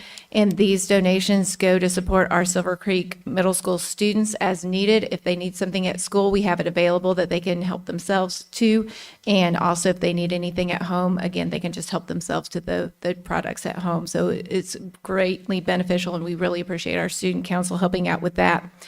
And again, our Thanksgiving meal donations was, again, very generous. And again, thank you to all who gave for the food pantry for Silver Creek through Silver Creek Middle School.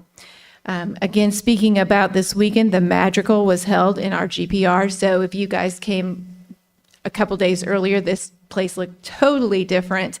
It was a medieval time. And I just want to thank the hard work that was put into that program. Everything they sang was a cappella, and it was incredible. Just incredible. Handbells, the storylines, cheeky enough the way it is, but very funny and fun for the students and to watch the students have that production. So I want to say thank you to all of our students and our staff that helped prepare them for that. It looked effortless, but I know it wasn't. We also had our band and chorus concert on December 2nd here in our building. I know it's usually at the high school, but I might fight to keep it here because it is such an incredible program.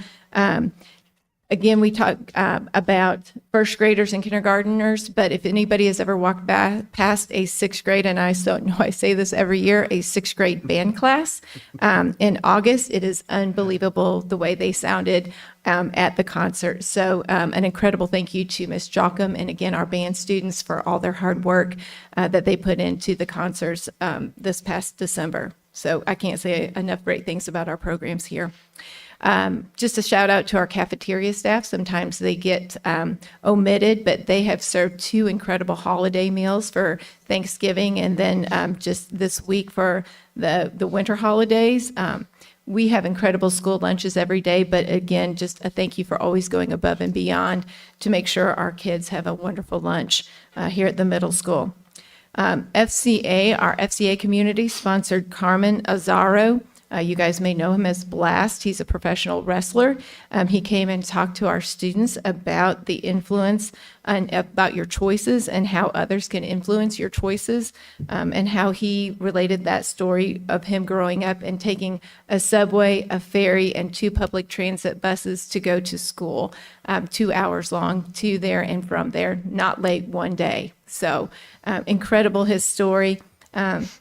9-time world champion wrestler, and he also let myself and a bunch of our staff and students hold the belt. That was a bucket list for me, so it was pretty incredible. And I want to thank the FCA and our community for sponsoring that. I know we talked about the 21st Century Scholars. Our counselor, Ms. Gerlach, has talked to all of our 8th graders about that. So if you have any questions, parents, anybody who has any questions about signing up for that program, please reach out to Silver Creek Middle School. We're happy to help you and support you. It's a great way to secure some funds for a future of college. So again, all 8th grade students have been given information, provided it. So if any parent out there would like more information or help, we are willing and able to help you out on that. Our basketball is in full swing. Our 6th grade boys will be trying out Wednesday and Thursday, and then all basketball programs will be underway. You could probably hear the buzzer. I hear we had a 1-point victory in 7th grade. So, yeah, right, that would be great. Great win on that. Wrestling is also gearing up for a great season. Robotics, we've added a team, so now we have 2 teams for robotics. And also we will have bowling coming on in January, so lots of things to keep our kids busy. And again, just a thank you to our staff and students for a great first semester. We've enjoyed some spirit days in December, and we can't wait to finish it off with our ugly sweater contest this Friday. So we hope to see everybody really looking bad on Friday. And again, we'll take some time to celebrate some of those Dragon Pride students who've really been great model students for us for this semester. And again, wish wish you all and thank you all for all the things that you do, and have a great holiday break. Enjoy time with family and friends, and we'll see you in next year. Thank you so Thank much. you. Dr. Wellman? Thanks, Christy. Thank you. And I'd just like to add the madrigal was pretty phenomenal. It was hilarious. The singing was just over the top. It was a great experience.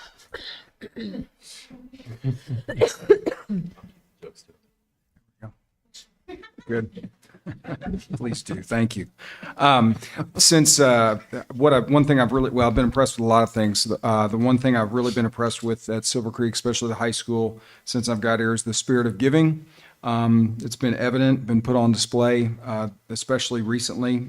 We have Dee Kramer that does something in the library very similar to Angel Trees. And we have Amanda Albrand that's continuing work at the food pantry, and that's been a beehive of activity, especially the last couple of weeks. Also, the National Honor Society, of which Mr. Horton is a part of, along with Mr. Hankins, they have volunteered over 1,194 hours of work, volunteered, valued at over $32,000. Through this past semester, raised $2,800 for Dance Marathon, and put on the Santa's Breakfast last Saturday, which featured a visit from Santa, breakfast, and various other activities. So those are just several examples of that. Mrs. Glazer, once again, I feel like I mention her about every week. Our students became members of the Business Professionals of America, which is a national, state, and regional school organization. We're part of Region 12. We were in a competition December 1st. 7 of our students competed in this, and 8 came away with to go on to state. Top 5 go to state. Those include Katie Austin, Josh Estes, Loriana Liu, Maricela Gama Prieto, Kenzie Ryland, and Lucas Campbell. So congratulations to them. Also, Mr. Smith here, along with Mrs. Oliver, who is also here, combined to produce a video for our subs that covers, and might think that's just a little thing, kind of insignificant, but it really is nice because it covers a lot of procedure, talks about the school culture, talks about responsibilities and all of that stuff, and it's very informative, about 20 minutes. Does a really good job of that, so I want to thank them for that. We also, with our, I call it the Culture Club. You can only be a certain age and understand that reference. If you don't understand that reference, ask your parents. The Culture Club came up with these 10 days of holiday cheer, and that's been a way to kind of make the last couple of days kind of fun. Today was wear green, be a Grinch, or something like that. I thought I can participate with that. I got some green, and so we have an assembly on Friday. So that'll be nice. That'll be fun with Mr. Smith's help on that. Also from our LIFT program, and many of you guys know what our LIFT program is. We've had 5 graduates recently. So these are students that typically struggle quite a bit, and so it's a big deal for that milestone to come about. And then we have finals week. We have 2 blocks a day. Today was, we had 2 finals in, I think, 02 and 04. And then we'll have a final every day. So we'll have an assembly on Friday. Basketball season is rolling on through. The girls have a game right here tonight against Scottsburg. Then they travel to Bedford North Lawrence. That'll be a big game on Thursday. And boys are at Jeffersonville. And our wrestlers placed for the first time, placed 3rd. That's the highest finish they've had since the start of the program several years ago. So things are going well. Thank you, and have a happy holiday. Thank you. Thank you. Thanks, Rob. Thank you. Ms. Kay Hafer, do you have anything? Ms. Compton? I didn't forget about you. I just figured you were tired of talking.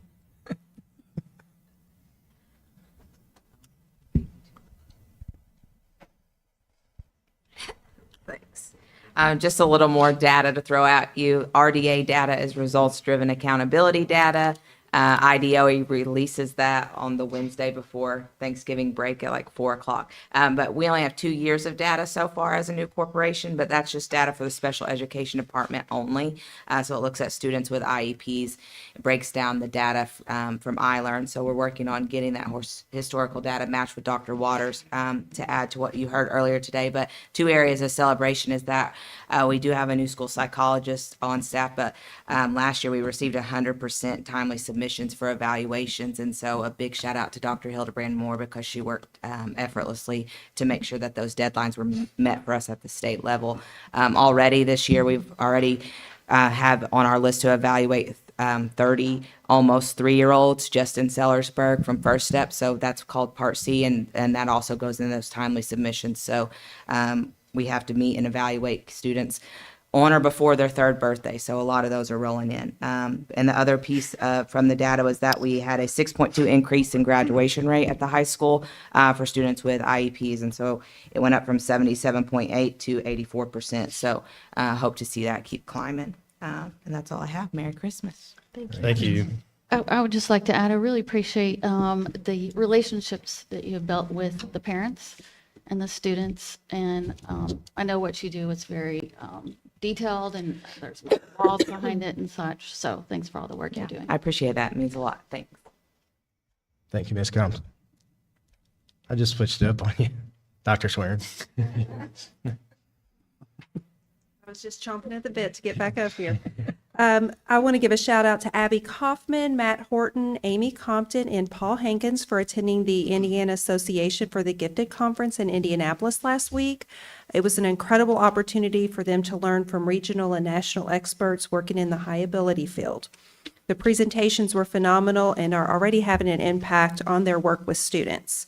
Of particular interest is the value that AI, artificial intelligence technology, can add to increasing the rigor of their curriculum for most of our capable learners. Abby Kaufman presented 2 sessions during that conference, highlighting the important work of identifying and servicing high trajectory English learners, which is a typically underserved population. They have implemented a program here at Silver Creek to better identify and support our EL population. Also, high ability identification will take place after winter break for our kindergarten, 2nd, 5th, and 8th graders. Then the Clark County Health Department graciously held an immunization clinic at Indian Oaks Point Clubhouse on December 5th, and 30 immunizations were administered to our students at that time. In addition to servicing the primary and elementary, School Smiles Dentistry extended their services to the Silver Creek Middle School students for the first time, and 12 students received dental care this week from School Smiles Dentistry.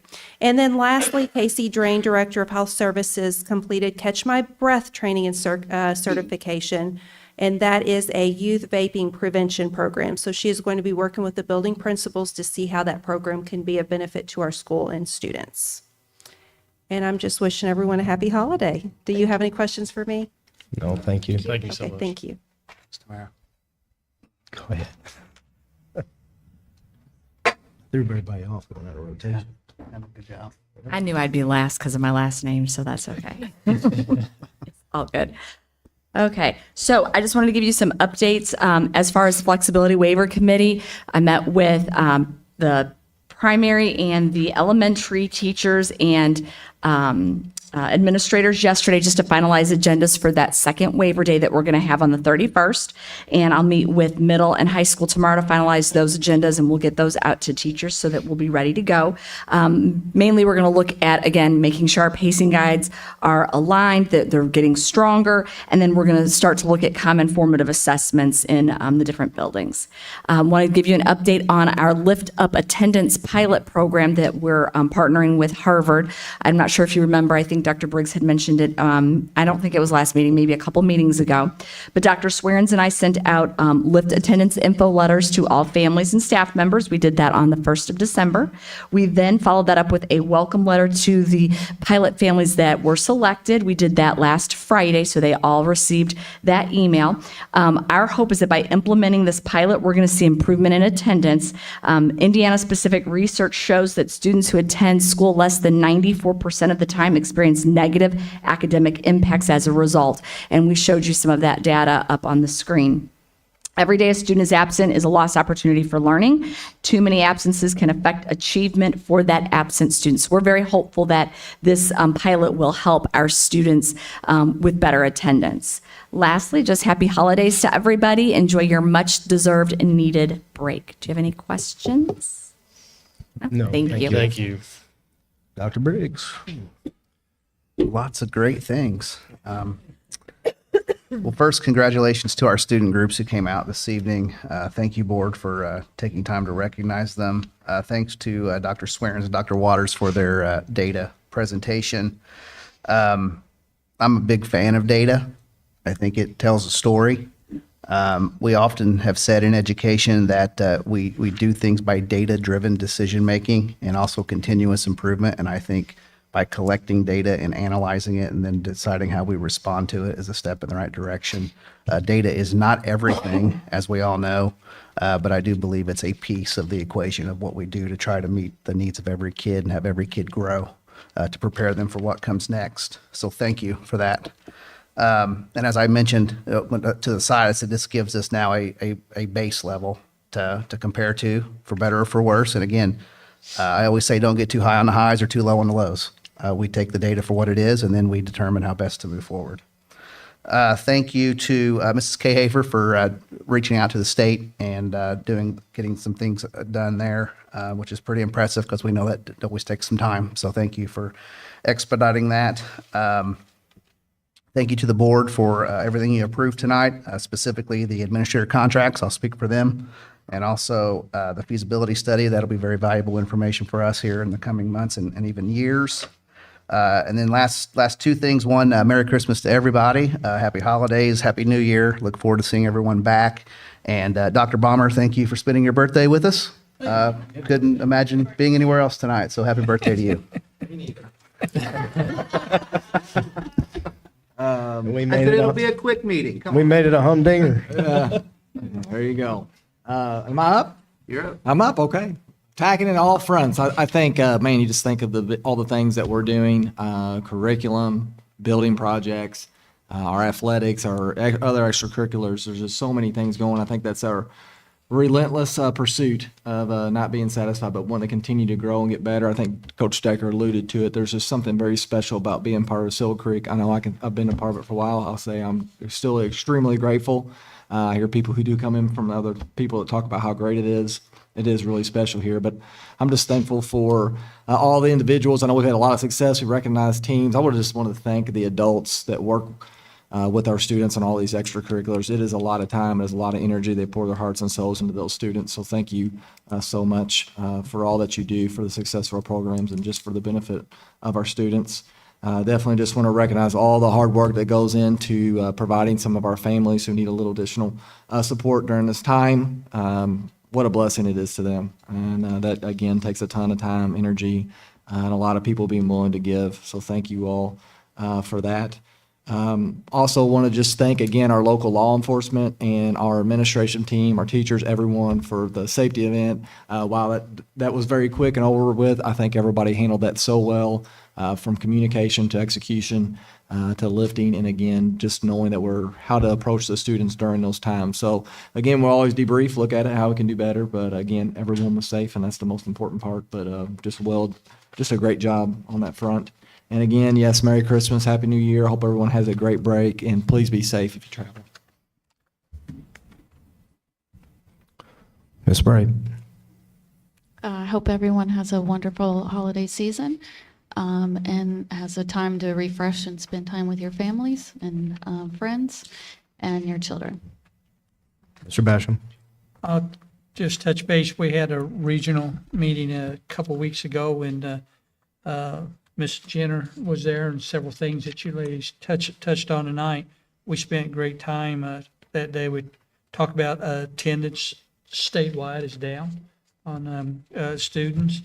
We talked about IEPs. The percentage just seems like it's going that way, and instead down. We talked about pay scales for a teacher. Of course, our comment to the majority of us there, that's up to you all. It's how we can take teachers' pay, because we know the last couple budgets, the state had some additional money that they could have sent schools' way, but they decided to spend it elsewhere. Spent a lot of time on third grade retention, because it looks like there's going to be some bills passed to retain students in the third grade that's not up to level on reading. And our suggestion was to her is we've got to start testing earlier.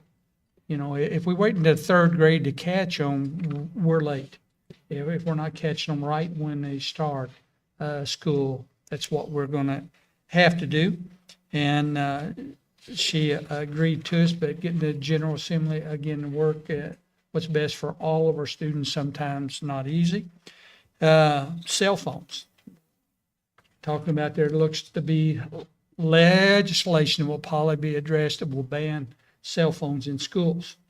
And because most of the students throughout the state now has iPads, or they got central office that they could call if there's a family need, because there is a great, there's a lot of abuse on phones. But say, like ladies, we discussed a lot, and she's got her hands full. And I'd like to wish all of our staff, students, and all of the families of the SC have a safe holiday. So, Mr. Gibson, your name, right? No, what's your last name? Gibbons. I just wanted to touch base.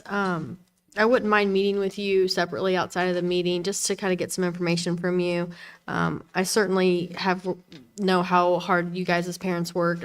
We've worked on a couple things together with raising some funds and stuff for the theater department. You guys as parents always step up and have made that, let's just call it bluntly, horribly looking auditorium into something great every time, the students and staff put on a performance. And so, with regards to the fly system, that's just a tough situation kind of with regards to budgeting and then how the timeline fell with that. And we're at a point now with the construction projects where, to go back, it's just not it would have to go back to the design phase. And I don't think we're able to possibly do that.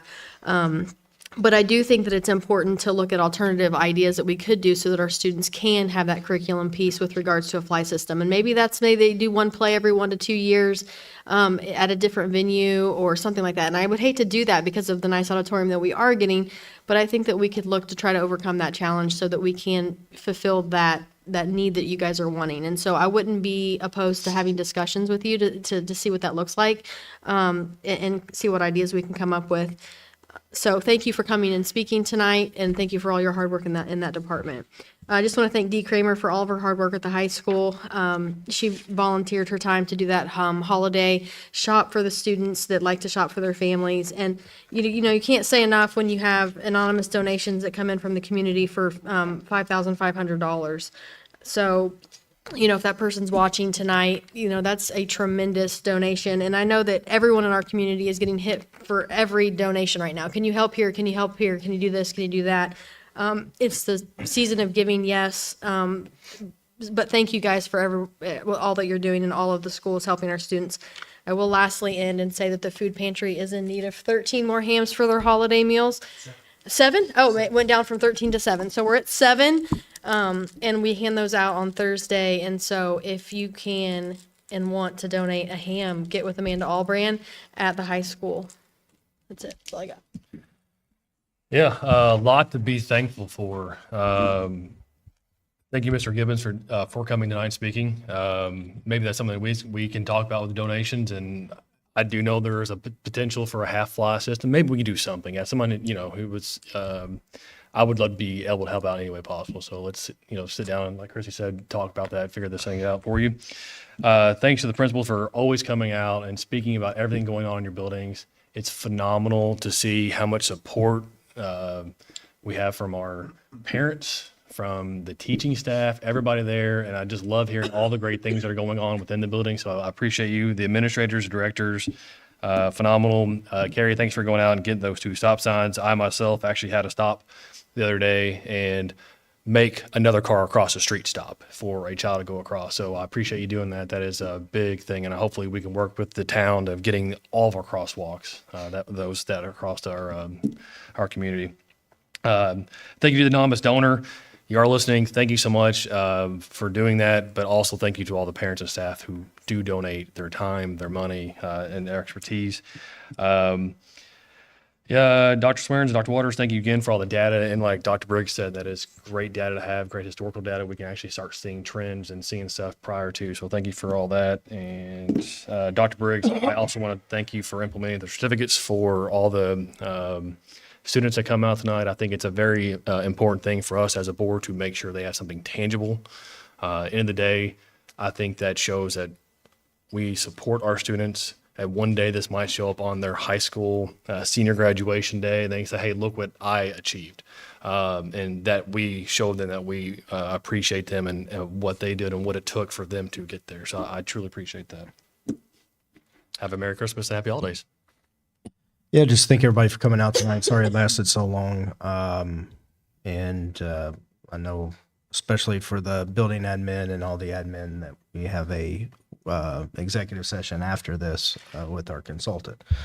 Scott kind of took it. I'm just sitting here thinking of all the stuff that the building reports talk about, and just how great that, how many great things we have going on in our building. And in addition to that, I've always said that this community, when you come calling, they always respond. And I think we heard a lot about that tonight. And our community just gives so much in return, whether it's, time, talent, or treasure. They always step up.